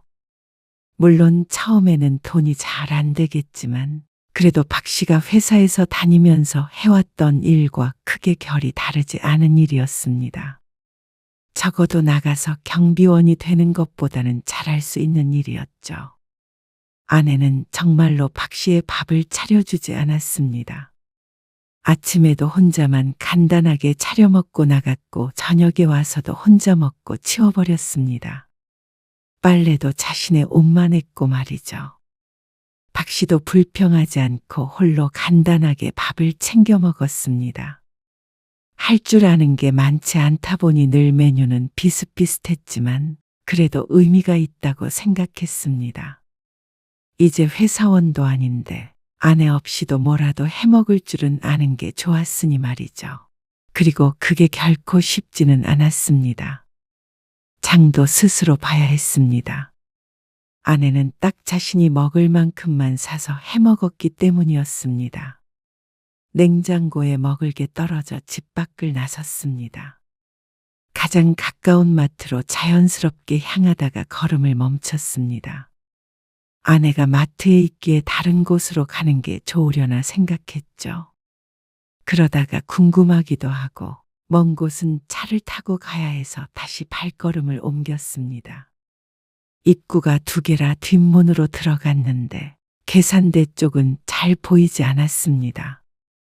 주머니에서 쪽지를 꺼내서 적어온 것들을 하나 둘 찾으며 장바구니에 넣었습니다. 간단하게 먹을 수 있는 음식이 대부분이었습니다. 제대로 된 집밥을 먹은 지도 꽤 되었죠. 그러고 나서 계산대에서 줄을 서는데 익숙한 옆모습이 멀리서 보였습니다. 박 씨는 아내가 계산하고 있는 곳이 아닌 2칸 떨어진 곳에 섰습니다. 모든 줄이 길게 늘어서 있었고 앞쪽에 있던 손님이 인상을 찌푸리며 말했습니다. 아, 아줌마. 그거 빨리 좀 해요. 그래가지고 오늘 안에 계산하겠어. 아, 제가 아직 좀 서툴러서요. 그럴 거면 집에서 밥이나 하지 뭐하러 나와 있어. 남자의 말에 박 씨가 발끈하려던 걸 참았습니다. 요즘에도 저렇게 막말을 하는 사람이 있나 보다 싶었습니다. 얼굴이 빨개진 아내는 당황해서 더욱 느려졌습니다. 저리 비켜보세요. 일단 제가 할 테니까 옆에서 서서 좀 배워요. 며칠이 지났는데 아직도 못해요? 이건 머리만 있으면 다 하는데. 그리고 다른 직원인 듯 보이는 여자가 신경질적으로 말하며 아내를 어깨로 슬쩍 밀었습니다. 2어 걸음 물러난 아내가 입술을 꼭 깨물고 서서 계산하는 걸 지켜보고 있었는데 얼굴이 여전히 시뻘갰습니다. 박 씨는 장바구니에 들었던 물건들을 다시 되돌려 놓았습니다. 그리고 아무것도 사지 않은 채 조용히 발길을 돌렸습니다. 아내가 자신에게 이런 모습을 보여주고 싶지 않을 것 같았습니다. 낯선 사람들에게 핀잔을 듣고 있는 모습이 안쓰럽기도 하고 씁쓸하기도 했습니다. 박 씨는 그날 이후 차를 타고 멀리 마트를 다녔습니다. 그런 그를 아내는 이상하다고 생각하지 않았습니다. 매일 저녁 지쳐서 돌아와서 대화도 제대로 해볼 시간이 없었습니다. 일은 할만해? 할만해요? 별로 어려운 일도 아닌데. 그렇게 한 달 후 아내는 처음으로 월급을 받았습니다. 월급 받았으니까 고기라도 사 먹지 그래? 고기는 무슨. 아깝게. 아내는 돈이 아깝다고 중얼거렸습니다. 고기를 제일 좋아하던 아내가 변했습니다. 이 돈 벌려면 내가 몇 시간 서 있어야 하는데. 이어지는 말은 박 씨 들으라고 하는 소리는 아닌 듯 했지만 박 씨는 놀라웠습니다. 그러던 어느 날이었습니다. 박 씨의 아내는 며칠 출근을 하지 못했습니다. 물건을 정리하는 걸 돕다가 허리를 다쳤다고 했습니다. 아니, 계산만 하면 되는 거 아니었어? 물건을 왜 옮겨? 그게 그렇게 단순한 일인 줄 알아요? 손 비면 이것도 하고 저것도 하는 거지. 그래도 몸은 아껴야지. 마트에서 계산하다가 허리를 다쳐오는 사람이 어디 있어? 잔소리 할 거면 나가요. 아내는 무척 속상한 것 같았습니다. 그리고 다른 사람들에게도 안 좋은 소리를 들은 것 같았죠. 아내는 한동안 허리를 짚고 다녔습니다. 그리고 어느 정도 나아서는 다시 출근을 했습니다. 아내는 점점 웃음을 잃어갔습니다. 하루가 고된지 머리만 뉘이면 잠에 들었습니다. 아침에는 늘 퀭해 보였고 말이죠. 그러더니 어느 날 말했습니다. 나 마트 일 그만뒀어요. 이제 그만하게. 아니, 식당에 취직했어. 요리해. 그건 아니고 아내는 갑자기 마트를 그만두고 식당에서 서빙을 하기로 했다고 했습니다. 백숙을 파는 식당인데 여름이 끝나가니 별로 안 바쁠 거라고 했습니다. 그런데 그날 이후로 아내는 더욱더 녹초가 되어 돌아왔습니다. 근무 시간도 11시부터 9시까지라서 쉴 만한 시간은 자는 시간밖에 없었습니다. 그거 뚝배기에다가 나오는 곳 아니야? 그 무거운 걸 서빙하는데 그럼 병이 안 나고 배겨? 아내는 자다가도 끙끙 앓았습니다. 아직 날이 더워 장사가 여전히 잘 되는 모양이었습니다. 그런데도 아내는 고집스럽게 출근을 했습니다. 이제 그만두면 또 갈 만한 데가 없는 것 같았죠. 어느 날은 표정이 너무 좋지 않아 물었더니 진상 손님을 만났다고 했습니다. 갑자기 머리카락이 들었다는 거야? 내가 갖다 줄 때는 분명히 없었는데? 그리고 그렇게 짧은 머리는 자기밖에 없는데. 근데 사장님까지 나한테 사과하라고 그러고. 그런데 그런 일이 하루 이틀이 아니었습니다. 거의 매일같이 아내는 하소연할 일이 생겼습니다. 아내가 일을 시작한 뒤로 마음이 상했는지 박 씨에게 말을 잘 걸지 않았었는데 하소연할 사람이 집에 자신밖에 없으니 말문이 트인 듯 했습니다. 그렇게 식당에서도 한 달 반을 일하더니 어느 날 저녁 아내가 밥을 먹다가 말고 갑자기 눈물을 흘리기 시작했습니다. 퇴근 시간이 늦어 밥 먹는 시간도 늦었죠. 박 씨는 잘 준비를 하려다가 말고 아내를 보고 깜짝 놀랐습니다. 여보, 아내는 떨리는 목소리로 말했습니다. 내가 잘못했어. 그동안 당신한테 함부로 말했던 거 후회돼요. 내가 돈 벌어보니까 정말 힘들다. 아내의 말에 박 씨는 웃음 섞인 한숨을 내쉬었습니다. 어쩐지 힘이 빠지는 듯 했습니다. 당신은 어떻게 수십 년을 버텼어요. 안 좋은 꼴도 많이 봤을 텐데. 난 밤에 잠들 때마다 내일이 안 왔으면 할 때도 많어. 다 그러고 사는 거지. 남이 돈 벌기가 쉽나. 무슨 일을 하든지 똑같지 뭐. 얼른 밥 먹어. 배고프겠다. 아내는 여전히 눈물을 글썽거렸습니다. 그렇게 일만 한 당신, 퇴직했는데 집에서 제대로 못 쉬게 해서 미안해요. 내가 왜 그렇게 못되게 굴었는지 몰라. 박 씨는 잠시 침묵했습니다. 분명히 아내에게 섭섭해서 보기 싫기도 했었는데 그동안 쌓였던 서운함과 상처가 한순간에 사라지지는 않았지만 박 씨도 마음에 여유가 생겼습니다. 나도 일 시작했고 당신까지 안 벌어도 어려운 상황 아니잖아. 집에 있어. 그래도 돈 벌어오라는 게 아니라 존중을 해달라는 말이었지. 나도 당신 존중해. 그동안 내가 일한 만큼 당신도 집에서 고생 많았잖아. 애들 키우고. 여보, 나도 3달 동안 밥을 너무 허술하게 먹어서 그런지 당신이 해준 밥 그리워. 아내는 고개를 숙였습니다. 박 씨는 그런 그녀를 탓하지 않았습니다. 박 씨도 마음이 안 좋던 참이었습니다. 언제까지 하나 두고 보자는 오기가 있었기에 말리지 않았던 것이지 아내가 괴로운 걸 즐긴 적은 없었죠.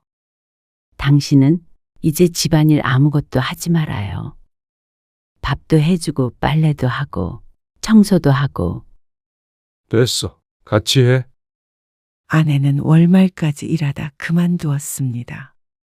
아내는 좀 더 일하겠다고 했지만 박 씨가 말렸습니다. 아내까지 일을 하니 서로 대화할 시간도 없었고 경제적으로 좀 더 여유는 있을지언정 행복하지 않았죠. 남은 인생은 서로 위하며 살자. 그 후로 박 씨와 아내는 예전보다 훨씬 서로를 이해하게 되었습니다. 아내는 다시 집안일을 맡았고 박 씨의 온라인 사업도 점점 궤도에 올랐습니다. 그래서 박 씨는 사무실을 얻어나갔습니다. 생활과 일의 공간이 구분되는 게 박 씨에게 그리고 아내에게도 더 좋았습니다. 아직 대단히 성공했다고는 할 수 없었지만 남은 인생 배골코 살지는 않을 것 같았습니다. 저녁 식탁에서는 서로의 하루 이야기를 나누며 웃음소리가 끊이지 않았죠. 여보, 오늘 뭐 먹고 싶어요? 당신이 해주는 건 뭐든 맛있지.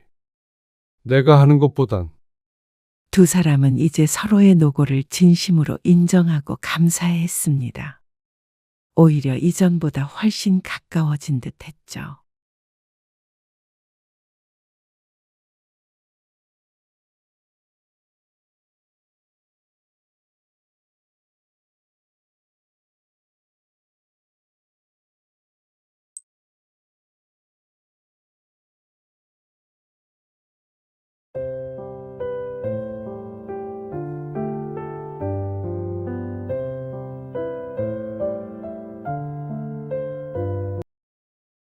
당신 그러는 거 아니야? 우리 엄마한테 그러는 거 아니야? 당신이 우리 엄마한테 해준 게 뭐가 있는데? 나한테 해준 게 뭐가 있는데? 남들처럼 명품백 한 번 사줘 봤어? 해외여행을 시켜줘 봤어? 근데 왜 당신 혼자 희생하는 것처럼 말해? 우리 엄마 우리 집 들어와서 평생 애 봐주고 살림해주고 고생만 시켰잖아. 마음껏 여행도 못 가보고. 내가 능력이 없어서 그동안 호강 못 시켜줘서 미안했다. 근데 나도 단칸방에서 혼자 살더라도 내 집에서 마음 편히 살고 싶어. 그러니까 이만 갈라서자. 오늘 이야기 속 주인공은 63세 김창훈 씨입니다. 그리고 그의 아내와 장모님에 관한 이야기이죠. 김 씨는 지난 30년간 장모님을 모시고 살았습니다. 결혼하고 얼마 안 된 신혼 때부터였죠. 피치 못할 사정에 오갈돼 없어진 장모님을 딱하게 여긴 김 씨는 없는 형편에도 자신이 장모님을 건사하겠다고 나섰습니다. 그것이 자식된 도리라고 생각했습니다. 쉽지 않은 결정이었지만 장모님을 혼자 내버려 둔다는 선택지는 김 씨에겐 애초에 없었습니다. 그렇게 30년이었습니다. 돌이켜보면 좋은 날보다는 괴로운 날이 더 많았던 나날이었습니다. 경제적으로도 그랬고 갈등도 있었습니다. 보상을 바라고 한 일은 아니었지만 적어도 아내만은 그런 김 씨의 희생을 알아줄 거라고 믿었습니다. 내 친부모를 모시고 살아도 힘들 텐데 피 한 방울 안 섞인 아내의 부모와 사는 일은 누구에게나 어려운 일일 테니까요. 하지만 그건 김 씨만의 착각이었습니다. 아내도 그리고 장모님조차도 그런 김 씨에게 고마워하지 않았습니다. 아니, 더 많은 걸 해주지 않았다고 비난했죠. 무얼 위해 30년 동안 그렇게 살았나 몰랐습니다. 그게 가족을 위하는 길이라고 생각했습니다. 그리고 그게 인간으로서 당연히 해야 하는 거라고 생각했습니다. 하지만 이런 취급이라면 이제는 그만하고 싶었습니다. 그리고 아내와 장모님에게 자신이 없이도 잘 살 수 있는지 깨닫게 해주고 싶었죠.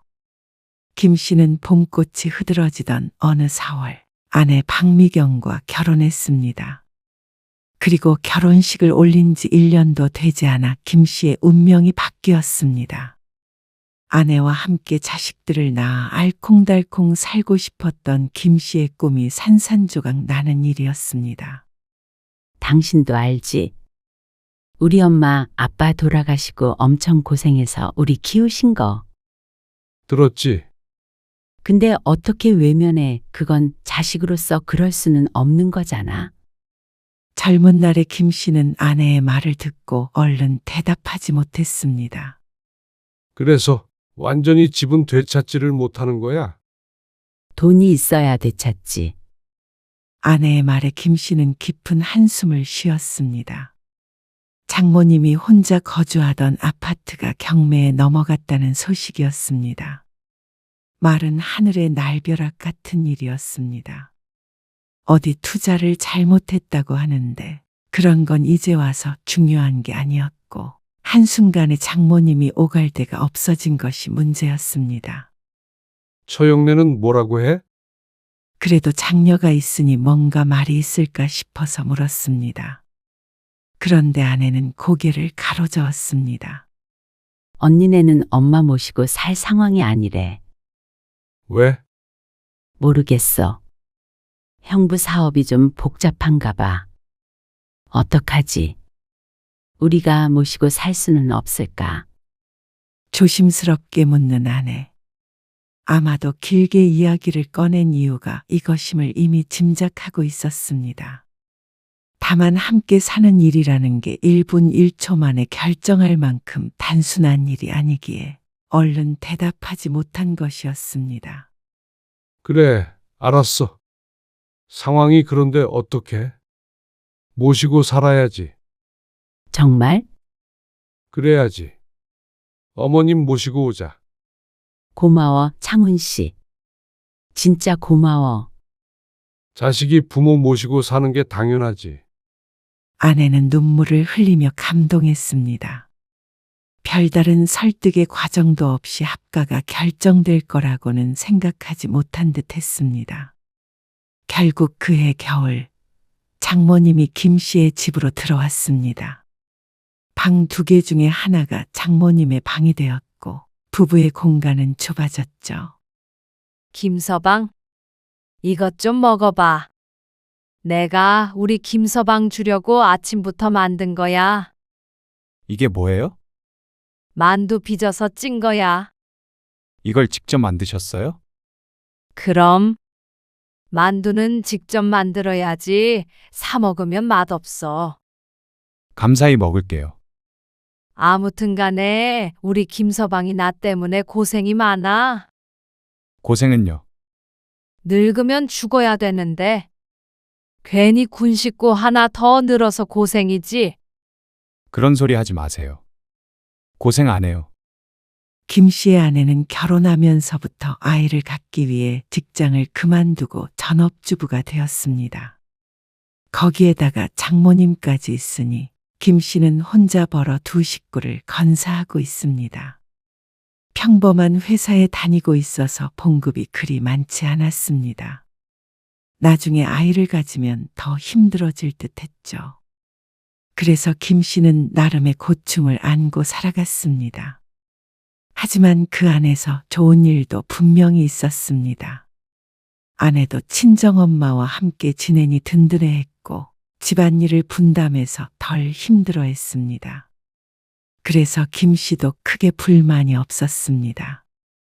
분명히 처음엔 그랬습니다. 이것 좀 봐라. 이게 뭐예요? 낮에 택배가 왔는데 박서방한테서 온 거야. 형님한테서요? 그래. 돈 잘 버니까 이런 걸 다 보냈다. 상자에는 고급스러워 보이는 스카프가 들어 있었습니다. 이번 명절에는 찾아뵙지 못한다며 선물로 대신한다는 쪽지와 함께 말이죠. 평소에는 잘 보지도 못하는 큰딸 부부가 안 온다면 서운할 만도 하지만 장모님은 그저 기뻐 보였습니다. 아무튼간 든든해. 이렇게 장모를 생각하는 사위가 있을까? 김 씨는 택배 상자를 정리하다가 장모님의 말에 멈칫했습니다. 회사를 운영하다 보니까 사람이 통이 커. 지난번에는 핸드백 사줬잖아. 기억해? 네. 기억하죠. 장모님이 작은 방에 신주단지 모시듯 보관하고 있는 것이었습니다. 한 번도 들고 외출하는 걸 본 적이 없었습니다. 아이고, 내가 괜히 김서방한테 자랑했네. 월급쟁이랑 사업하는 사람이랑 같나? 신경 쓰지 말어. 사람이 돈 좀 못 벌 수도 있지. 그런 게 중요한가? 마음이 중요하지. 스카프를 조심스럽게 손으로 쓸며 장모님이 말했습니다. 그 말에 김 씨는 씁쓸해졌습니다. 조금은 충격을 받은 것 같기도 했습니다. 김 씨는 매달 나가는 생활비와 장모님 용돈에 늘 돈 걱정에 시달렸습니다. 직장인 월급이 빤한데 모으는 돈이 없이 버는 족족 나갔습니다. 아이를 갖기 위해 아내가 집에 있는 것인데 장모님이 있어 아이를 갖기 위해 노력하는 것도 쉽지가 않았습니다. 그런데 어쩐지 큰 사위와 비교하는 듯한 말에 마음에 상처를 입고 말았죠. 엄마 말 너무 신경 쓰지 마. 그냥 하시는 소리지. 아내는 그런 장모님을 이해하라고 했습니다. 별 뜻이 없는 말이라며 말이죠.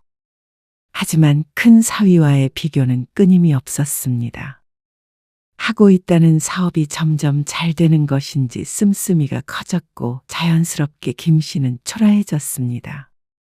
장모님의 생활비를 대는 것이 김 씨였는데도 불구하고 말이죠. 엄마 병원비는 냈어? 결제하고 왔어. 걱정이네. 자꾸 아파서. 그러게. 장모님은 자주 병원에 다녔고 종종 입원을 해서 영양제를 맞기도 했습니다. 그리고 보험이 안 되는 병원비는 전부 김 씨의 몫이었습니다. 박서방? 그래. 병원이야. 지난번에 보내준 그 보약 말이야. 그것 때문에 조금 몸이 괜찮은 것 같아. 그래. 아무튼 나한테는 박서방이 최고야. 알지? 장모님이 있는 병실로 들어서자마자 들은 말이었습니다. 큰 사위와 통화를 하면서 한바구니를 짚고 있는 장모님을 보니 김 씨는 씁쓸했습니다. 저렇게 좋을까 싶었습니다. 퇴원할 때 마트 좀 들러. 과일이 좀 먹고 싶네. 네. 그럴게요. 날 더우니까 차 빼서 요 앞에 딱 서 있어야 해. 기다리게 하지 말고. 네. 반면 장모님은 김 씨를 꼭 운전기사 또는 자신이 부리고 있는 사람처럼 대했습니다. 어쩔 땐 조금 함부로 대한다 싶을 때도 있었죠. 하지만 김 씨는 이해하려고 노력했습니다. 사람은 누구나 곁에 있는 사람보다 떨어져 있는 사람이 더 애틋한 법이었으니까 말이죠. 박서방 네 애들은 벌써 영어 레슨인가 뭔가 시킨다고 하더라고. 그 혼자서만 받는 거 말이야. 학원 말고 과외식으로. 그게 돈이 많이 든다고 하는데. 정말? 아직 유치원 다니잖아. 비쌀 텐데. 당연히 비싸겠지. 아이고, 그런데 너희는 애도 안 갖고 뭐 하냐. 병원에서 나와서 집으로 돌아가는 차 안에서 장모님이 갑자기 화살을 김 씨에게 돌렸습니다. 문제가 있는 건 아니지? 결혼한 지 3년이 지나도 애가 생기지 않으니 장모님이 걱정을 많이 했습니다. 하지만 작은 집안에 셋이 같이 사니까 좀처럼 눈치가 보여서 애를 만들지 못하는 자식들의 입장은 전혀 헤아리지 못하는 것 같았습니다. 곧 가져야죠. 얼른 낳아. 둘 셋은 낳아야지. 낳기만 하면 내가 키워줄게. 우리 형편에 둘 셋을 어떻게 키워? 아내의 말에 장모님은 깊은 한숨을 쉬며 창밖을 바라보았습니다. 그리고 그 모습을 백미러로 보곤 김 씨도 속으로 한숨을 삼켰습니다. 이번에 박서방네는 큰 집으로 이사도 간다더라. 그래? 돈 잘 버나 보네. 사업이 아주 잘 된대. 사람이 그렇게 통이 크니까 뭘 해도 잘 되지. 남자는 자고로 그릇이 커야 해. 아이고, 우리도 그래도 방 3칸짜리엔 살아야 하지 않겠냐. 김서방 곧 승진한다고 하지 않았어? 에이, 승진한다고 그렇게 월급이 확 오르나? 김 씨는 스스로가 무척 작아지는 듯한 기분이 들었습니다. 분명히 열심히 살고 있는데 자꾸만 뒷걸음질을 하고 있는 기분이었습니다. 그리고 2년 뒤 김 씨에겐 아이가 생겼습니다. 예쁜 딸이었습니다. 김서방, 애 좀 봐. 네? 지금 몇 시예요? 4시야. 애 자꾸 울잖아. 선이는 낮 동안 애 보느라 고생 많으니까 김서방이 조금 일찍 일어나서 봐. 그러고서 방문이 닫혔습니다. 김 씨는 얼른 정신을 차리지 못했습니다. 방문 닫히는 소리에 옆을 돌아보니 아이가 울고 있었습니다. 아내는 그 소리가 들리지 않는 것인지 단잠에 빠져 있었습니다. 아직 출근 준비를 하기엔 이른 시간. 김 씨는 눈을 비비며 아이를 안아 올렸습니다. 아이를 낳기만 하면 다 봐주겠다고 하던 장모님은 아이는 아빠가 돌봐줘야 정서에 좋다며 육아를 떠넘기곤 했습니다. 주말에는 얼마든지 좋았지만 이렇게 이른 새벽에 일어나 아이를 볼 때면 괴로웠습니다. 이러고 나서 출근을 하면 피곤해서 머리가 잘 돌아가지 않았죠. 하지만 딸 고생하는 건 싫어하는 장모님은 자꾸만 김 씨를 깨웠습니다. 김 씨는 아내를 흔들어 깨우고 싶었습니다. 어깨에 손을 올렸다가 너무 고나게 자는 아내의 얼굴을 보니 손을 떼게 되었습니다. 김 씨가 회사에 나가 있는 동안 어린 아이를 보느라 아내도 힘들 것이 분명했기에 김 씨도 내 사람이 조금이라도 더 쉬었으면 하는 마음이 들었죠. 김서방, 옷차림이 그게 뭐야? 네? 아무리 식구라도 장모 앞에서 난닝구만 입고 돌아다녀? 남사스럽게. 아, 죄송합니다. 아이를 보다가 옷차림에 신경 쓰지 못하고 바로 방에서 나왔는데 그걸 보고는 장모님이 지적했습니다. 아내와 둘이 살았을 때는 보통 이렇게 돌아다녔지만 장모님과 함께 산 뒤에는 신경을 써야 했습니다. 실수라도 할 때면 이렇게 꼭 한 소리를 듣고는 했죠. 김 씨는 내 집이 더 이상 편하지 않았습니다. 내 집 같지가 않고 꼭 처가에 얹혀 사는 듯한 기분이었습니다. 아내는 육아도 집안일도 장모님이 도와주니 좋겠지만 김 씨만 홀로 외떨어진 섬이 된 기분이었습니다. 종일 힘들게 일하고 들어오면 장모님과 아내가 아이만 보고 있었습니다. 그렇게 셋만 같은 식구고 김 씨는 그 세 식구를 위해서 돈만 버는 존재처럼 느껴지곤 했습니다. 아니야, 애를 생각해서라도 열심히 살아야지. 그리고 그렇게 외롭고 가끔은 장모님이나 아내가 원망스러울 때면 스스로를 탓했습니다. 그런 생각을 하는 자신이 잘못됐다고 생각했죠. 인간의 도리를 하는 것뿐이라고 스스로를 설득했습니다. 그렇게 수십 년이었습니다. 그동안 김 씨는 취미 생활을 할 시간도 여유도 없이 살았습니다. 내 식구가 먹고 사는 일이 김 씨의 손에 달려 있었습니다. 그 부담감에 우울증에 걸린 적도 있었습니다.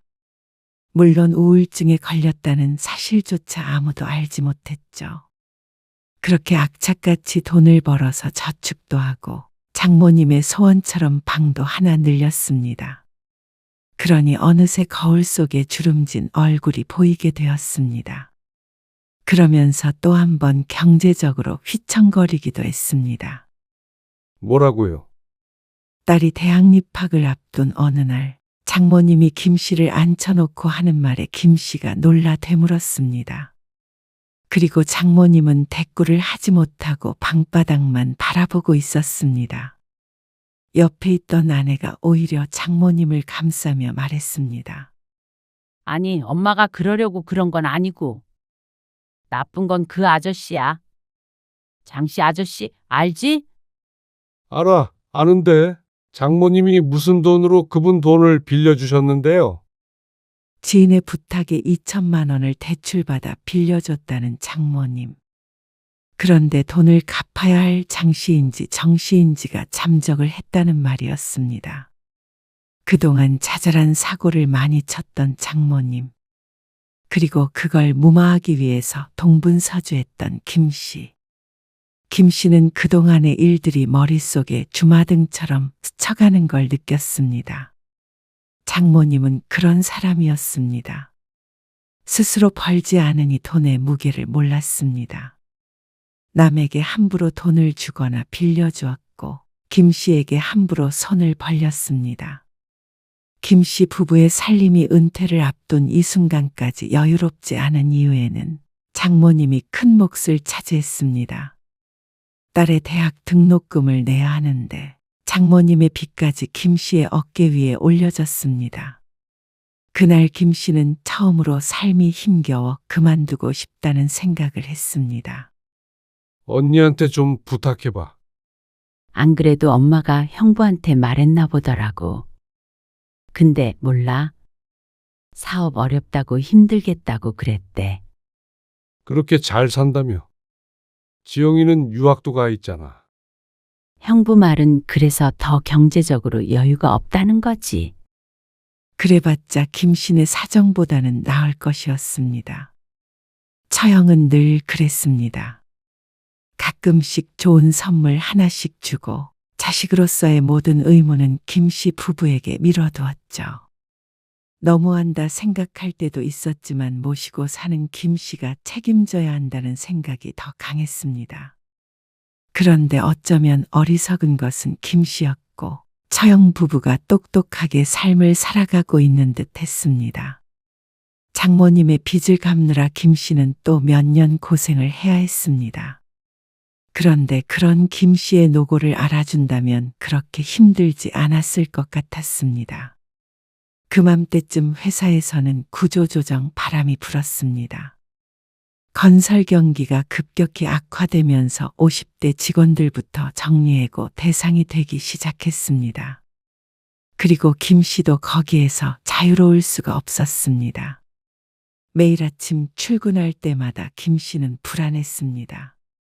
오늘도 살아남을 수 있을까? 집에서는 생활비와 장모님 용돈, 아이 교육비로 빠듯했고 회사에서는 언제 잘릴지 모르는 상황이었습니다. 스트레스성 위험을 달고 살았습니다. 그래도 좋은 날은 온다고. 김 씨는 회사에서 살아남았습니다. 장모님의 빚도 갚았고 딸은 좋은 대학에 장학금을 받고 들어가 김 씨의 짐을 좀 덜어주었습니다. 여보, 우리 둘이 여행 다녀올까? 제주도 같은 데도 한 번도 못 가봤네. 해외는 물론이고 국내 여행도 해본 기억이 많이 없었습니다. 이제 자식도 다 컸으니 부부만의 시간도 필요하지 않을까 생각했습니다. 그래서 결혼 기념일이 다가왔을 때 아내에게 말했죠. 때마침 장모님도 처형네와 함께 강릉에 다녀온다고 했습니다. 그러니 장모님 혼자 있을 걱정도 안 해도 되고 이번이 기회라고 생각했습니다. 장모님과 함께 살며 아내와도 멀어진 기분이었습니다. 부부가 함께 오래 살다 보면 갈등이 있기 마련인데 김 씨 부부는 장모님이라는 갈등 요소가 하나 더 있으니 어쩌면 당연한 것인지도 몰랐습니다. 좋아. 오랜만에 둘이 오붓하게 있네. 아내도 흔쾌히 좋다고 했습니다. 출발하기 이틀 전까지만 해도 모든 게 완벽했습니다. 항공편도 예약했고 숙소도 잡고 맛집 리스트까지 만들어뒀습니다. 이번에 강릉 가는 거 취소됐어. 어쩌다가요? 선아 그 기집애가 나한테 삐져가지고 취소했어. 하여간 나쁜 년이야. 근데 제주도는 나도 안 가봤는데 아, 같이 가면 좋을 텐데. 표가 없을 텐데. 김 씨는 이번만큼은 아내와 단둘이 가고 싶었습니다. 그래서 애둘러 거절한 것이었는데 아내가 금세 검색을 해서 표를 찾아냈습니다. 나도 바람 좀 쐬고 싶은데 집에서 혼자 있으면 심심하고 무섭고. 결혼 기념일이라 좀 그래? 아니요. 아이고, 우리 사위 덕에 제주도도 가보네. 결국 결혼 기념일에 셋이서 제주도로 떠났습니다. 숙소는 급하게 방 하나를 더 잡아야 했죠. 제주도에서의 3일은 완전히 장모님 위주로 흘러갔습니다. 고기는 기름져서 속이 더부룩해. 다른 데로 가자. 해산물 같은 게 낫지 않아? 미리 예약한 흑돼지 맛집에서 나온 장모님의 말이었습니다. 성산일출봉? 늙은이 죽일 일 있어? 차라리 차에서 기다리고 말지. 결국 김씨 부부도 포기해야 했습니다. 아이고, 이만하면 바다 구경은 다 하지 않았어? 바다가 다 거기서 거기지. 다리 아픈데 이만 들어가자. 부부만의 시간은 없었습니다. 이런 여행을 기대했던 것은 아니었습니다. 김 씨는 마지막 날 저녁 아내와 다투었습니다. 이번 결혼 기념일은 당신이랑 둘이서 여행하고 싶었어. 그렇다고 엄마만 두고 오면 우리 마음이 편했겠어? 30년 동안 붙어 살았는데 3일 떨어져 있는 것도 못해? 당신은 시어머니 같았으면 그렇게 뒀을 거야? 엄마 혼자 그러고 있으면 나는 마음 아프지? 그럼 내 마음은? 당신은 내 마음 같은 건 전혀 중요하지 않아. 중요하지? 근데 없는 형편에 엄마 호강도 못 시켜줬는데 제주도라도 모시고 오고 싶은 내 심정을 당신도 이해 좀 해줘. 그 말이 꼭 김 씨를 탓하는 말처럼 들렸습니다. 김 씨가 돈을 못 벌어 장모님 호강도 못 시켜준 것처럼 말이죠. 하지만 호강은 못 시켜줬어도 30년간 의식주를 책임졌습니다. 아니, 내 부모보다도 극진히 모셨습니다. 그런데도 부족하다고 말하는 것 같아서 기가 빠졌습니다. 그날 밤 아내가 잠든 사이에 김 씨는 홀로 숙소를 나와 홀로 별을 봤습니다. 50 넘은 중년 남자가 남몰래 눈물을 흘렸죠. 하지만 그런다고 삶이 바뀌는 것은 아니었습니다. 늘 똑같이 흘러갔습니다. 그러던 어느 날이었습니다. 밤 늦게까지 일하고 돌아온 날이었죠. 11시가 다 되는 시간. 집에는 모든 불이 꺼져 있었습니다. 저녁밥도 못 먹고 일을 해서 출출했습니다. 다음 날 출근을 해야 해서 밥까지 차려 먹을 수는 없었고 고픈 배를 달래느라 찬장에 있던 컵라면을 끓였습니다. 두세 입 먹고 있자 장모님이 졸린 눈으로 나왔습니다. 오밤중에 무슨 라면을 먹어? 웬 냄새가 나가지고 잠에서 깼네. 참 자네도 그 시간까지 일해놓고 회사에서 밥도 못 얻어먹었어? 아무튼 쥐똥만한 회사라 그런가 월급도 쥐똥, 인심도 쥐똥 같네. 혀를 차며 화장실에 들렀다가 방에 들어가 버리는 장모님. 김 씨는 조용히 젓가락을 내려놓았습니다. 그리고 한참을 처진 어깨로 천장을 바라보다가 일어났습니다. 몇 입 먹지 않은 라면은 이미 식어 있었죠. 하루하루가 지쳤습니다. 또 그렇게 세월이 흘렀습니다. 김 씨는 퇴직을 하게 되었습니다.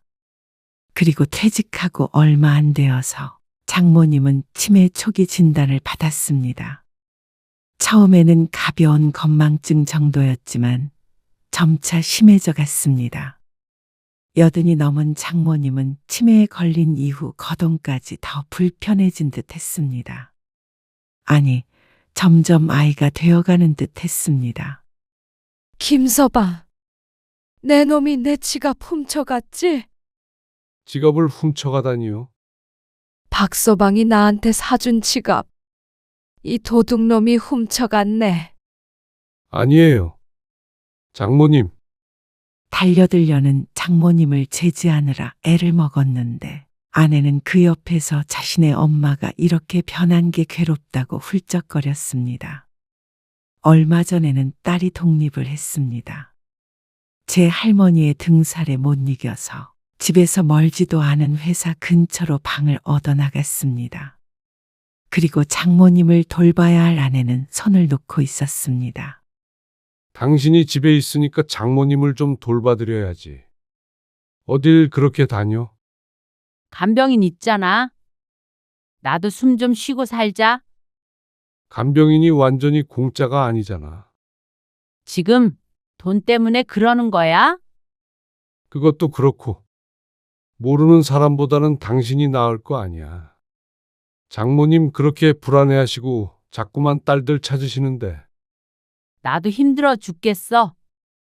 김 씨는 퇴직 후 새로운 일자리를 알아보고 있었는데 그것도 기약 없이 멈춰진 상태였습니다. 간병인이 있다고 하지만 24시간 쓸 수도 없었기에 가족 중 누군가는 그 옆에 있어야 했습니다. 겨울에 잠옷 차림으로 혼자 나가서 길을 잃어버릴 뻔한 뒤로는 꼭 그래야 했습니다. 그리고 그건 아내가 아니라 김 씨가 되는 경우가 많았습니다. 내 덩치에 엄마 부축을 어떻게 해? 당신이 나보다 나을 거 아니야?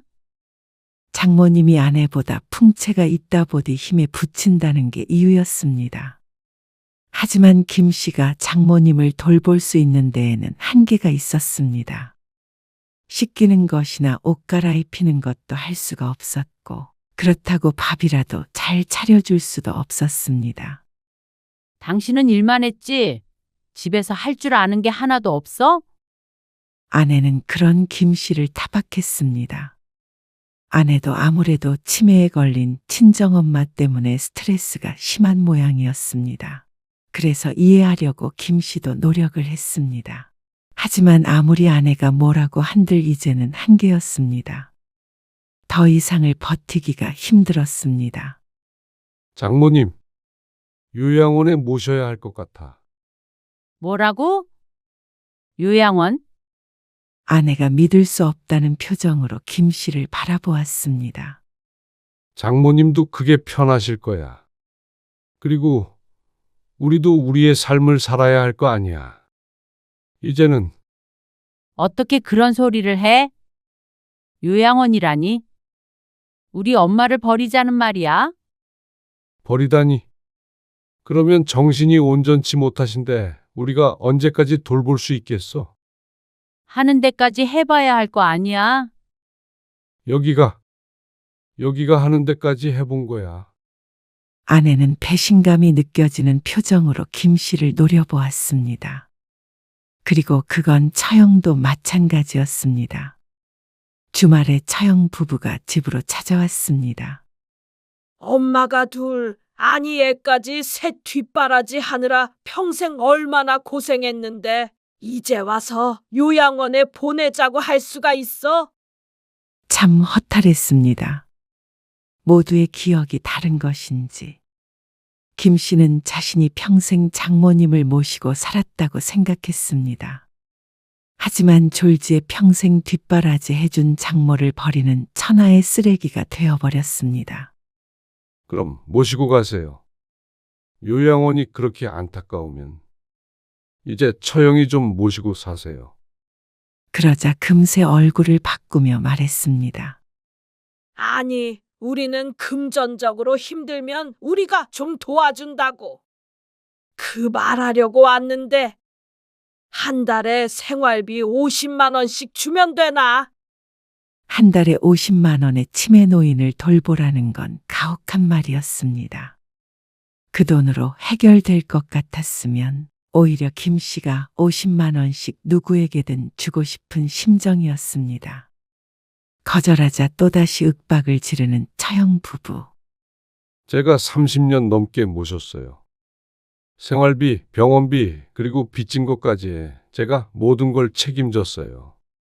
그동안 처형이나 형님은 뭐 하셨어요? 여보, 왜 이래?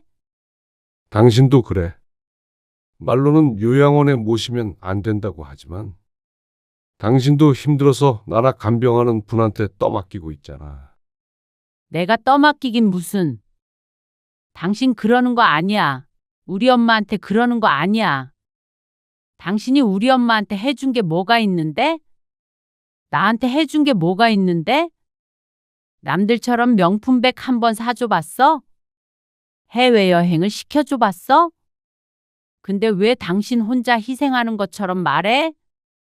우리 엄마 우리 집 들어와서 평생 애 봐주고 살림해주고 고생만 시켰잖아.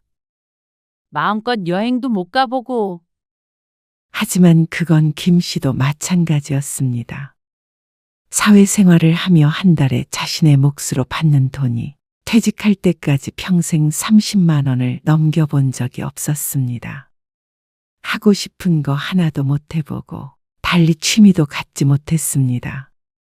정말로 평생 일만 했습니다. 그런데 해준 게 뭐가 있느냐는 말은 참 뼈아픈 말이었습니다. 어쨌거나 엄마 생활비는 우리가 조금 도와줄 테니까. 어지간하면 요양원은 보내지 말자고. 우리도 모시고 가면 좋겠지만 손주도 봐주고 그러느라 정신이 없어서 그래. 처형 부부는 끝까지 직접 모시겠다는 말은 하지 않고 돌아갔습니다. 그 와중에 장모님은 큰 사위를 따라가겠다고 했죠. 그리고 김 씨와 아내는 서로 대화를 나누지 않았습니다. 내가 큰딸한테 갔으면 이 모양 이 꼴로 안 사는 건데 그때 거기로 갔어야 했어. 아니, 좀 더 부자한테 시집 보냈어야 했어. 그러던 어느 날 모처럼 정신이 든 것인지 아니면 더 놓은 것인지 장모님이 흐느끼며 하소연했습니다. 착한 것만 믿고 결혼시켰는데 착한 게 밥 먹여주나? 아니면 착한 게 집을 사주나? 내 잘못이다. 내 잘못이야. 열심히 살아왔다고 생각했는데 아내도 장모님도 김 씨를 원망하는 걸 보니 잘못 살았나 보다 생각했습니다.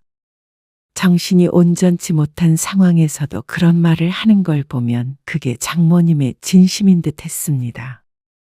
그 안에 김 씨에 대한 미안함이나 고마움은 한 톨도 보이지 않았습니다. 나 좀 나갔다 올게. 금방 와야 해. 나도 외출해야 되니까. 아내가 짜증스럽게 말했습니다. 김 씨는 대답하지 않고 나왔습니다. 퇴직을 해서 집에 있는데도 마음 편히 쉬어본 적이 없었습니다. 늘 무거운 짐이 김 씨를 짓누르고 있었습니다. 그래서 김 씨는 이제 그 짐을 내려놓기로 마음먹었습니다. 김 씨가 집으로 돌아와서 외출 준비를 하는 아내에게 서류를 내밀었습니다. 이게 뭐야? 이혼 서류. 옷을 갈아입고 있던 아내가 놀란 눈을 하고 돌아보았습니다. 무슨 말이야? 갑자기? 이혼? 그래. 당신은 당신 뜻대로 장모님 모시고 살아. 나는 이제 따로 나가서 살게. 뭐? 정말 당신 해도 너무한 거 아니야? 우리 엄마 치매 걸렸다고 이렇게 이혼을 하자 그래? 자식 도리하기 싫어서? 나는 장모님 자식이 아닌데도 평생 자식돌이하고 살았어. 이만하면 됐잖아. 여보, 당신이 그렇게 장모님 안쓰럽게 생각하니까. 나도 억지로 요양원 보내고 싶지 않아. 나도 마음 안 좋고. 그러니까 이게 최선이야. 여보. 다시 생각해봐. 이런 건 말이 안 되잖아. 우리 나이가 몇인데 이혼이야. 그러니까 우리 나이가 몇이야. 벌써 이렇게 됐네. 김 씨는 씁쓸하게 중얼거렸습니다. 정말 이기적이야. 어떻게 엄마가 저런 상황에 우리를 버려? 그래. 욕하고 싶으면 해. 나는 하늘을 우러러 한 점 부끄러움 없으니까. 할 만큼 했어. 나도 이제 얼마 남지 않은 내 인생 좀 찾아서 살아보자. 그러면 나는? 당신도 원하는 대로 살아. 당신이 장모님 모시고 살고 싶어 했으니까 그렇게 하면 되는 거고. 아니면 장모님 늘 처형한테 가고 싶어 했잖아. 처형이랑 잘 얘기해 보던가. 여보, 이러지 말자.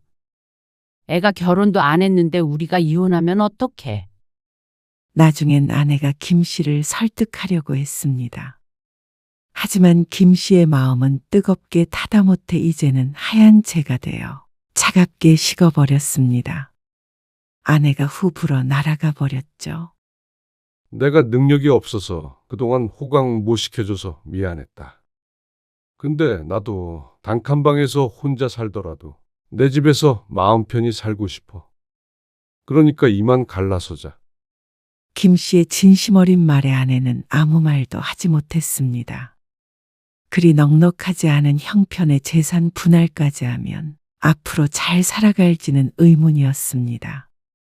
하지만 아직 건강한 몸뚱이가 있어서 다행이었습니다. 뭐든 하면 입 하나에 거미줄 칠까 싶었습니다.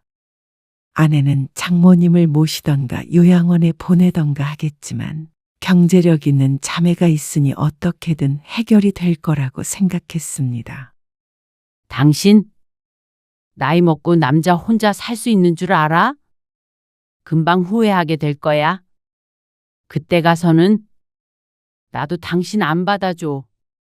힘들 때 우리 버린 거 아니죠? 아내는 끝까지 김 씨를 원망했습니다. 당신은 부디 잘 살아. 그렇게 그해 김 씨는 아내와 이혼 도장을 찍었습니다. 김 씨는 작은 아파트 전세로 이사했습니다. 방 한 칸이 있는 1인 가정을 위한 아파트였습니다. 30몇 년 만에 처음으로 혼자만의 공간을 가지게 되었습니다. 그리고 이혼 후 얼마 안 돼서 곧장 새로운 직업을 가지게 되었습니다. 계약직이고 전에 하던 일과는 전혀 상관없는 일이었습니다. 또 박봉이었고 말이죠. 하지만 이 나이에 최저시급이라도 받고 뭐라도 할 수 있는 것에 감사했습니다. 혼자 살면 밥 3끼만 먹으면 살아갈 수 있었습니다. 그러면 조금씩 모아서 80 넘어서는 좀 쉴 수 있지 않을까 싶었습니다. 김 씨는 퇴근 후 러닝 셔츠를 입고 맥주를 한 캔 땄습니다. 안주는 컵라면이었습니다. 챙겨줄 사람도 없지만 다시 말해 눈치 볼 사람도 없었습니다. 생전 보지 못했던 드라마도 틀어서 보았죠. 처음에는 적막함이 어색했지만 금방 적응이 되었습니다. 아니, 오히려 평온했습니다. 한편 아내의 소식은 딸을 통해서 듣게 되었습니다. 할머니 지난주에 요양원 들어가셨어요. 안 가겠다고 그러시는 거 이모가 끌고 갔다고 그러더라고요. 엄마는 뭐라고 그래? 엄마가 먼저 보내야겠다고 이모한테 전화한 거래요. 도저히 못 돌보겠다고. 어쩌면 김 씨는 이미 알고 있었습니다. 치매 앞에는 효자가 없다는 걸 몸소 깨달았으니 말이죠. 엄마는 3일 전에 마트에 출근했는데 오늘 전화해보니까 출근 안 했대요. 못하겠다고 그만뒀어요. 아이고, 근데 아빠는 신경 쓰지 말고 아빠 인생 사세요. 엄마도 어떻게든 살겠지. 나도 있고. 아빠 너무 고생했잖아요. 딸의 그 말 한마디에 그동안의 모든 서름이 씻겨 내려가는 듯 했습니다. 숨가쁘고 고된 인생의 끝에서 누군가가 수고했다고 말해주는 것 같았습니다. 김 씨는 남몰래 눈물을 훔쳤습니다. 나이가 드니 자꾸만 눈물이 나는 것 같아 얼른 닦고 말았습니다. 그리고 2년 뒤 장모님의 부고 소식을 듣고 김 씨는 장례식에 참석했습니다. 그리고 그곳에 있는 사람들 중 김 씨가 가장 많이 운 듯했습니다. 고마워, 여보. 미안했어. 그제서야 아내는 김 씨에게 고맙다고 미안하다고 했습니다. 김 씨는 말없이 고개를 끄덕였습니다. 당신도 마음 잘 추스르고 잘 지내. 김 씨는 장례가 끝나고 아내에게 작별 인사를 하고 뒤돌아섰습니다. 그런 김 씨를 아내는 붙잡고 싶은 표정이었습니다. 손을 뻗었다가 뒤돌아서는 김 씨를 보더니 슬그머니 손을 내렸습니다. 김 씨는 60대가 되었지만 이제 인생의 진짜 시작처럼 느껴졌습니다. 아내에게는 서운한 것도 많고 지금도 가슴에 박혀 빠지지 않은 가시가 있었습니다. 하지만 아내가 불행하길 바라지 않았습니다. 장례식장을 빠져나오는 김 씨의 발걸음은 눈물에 젖었지만 가벼웠죠.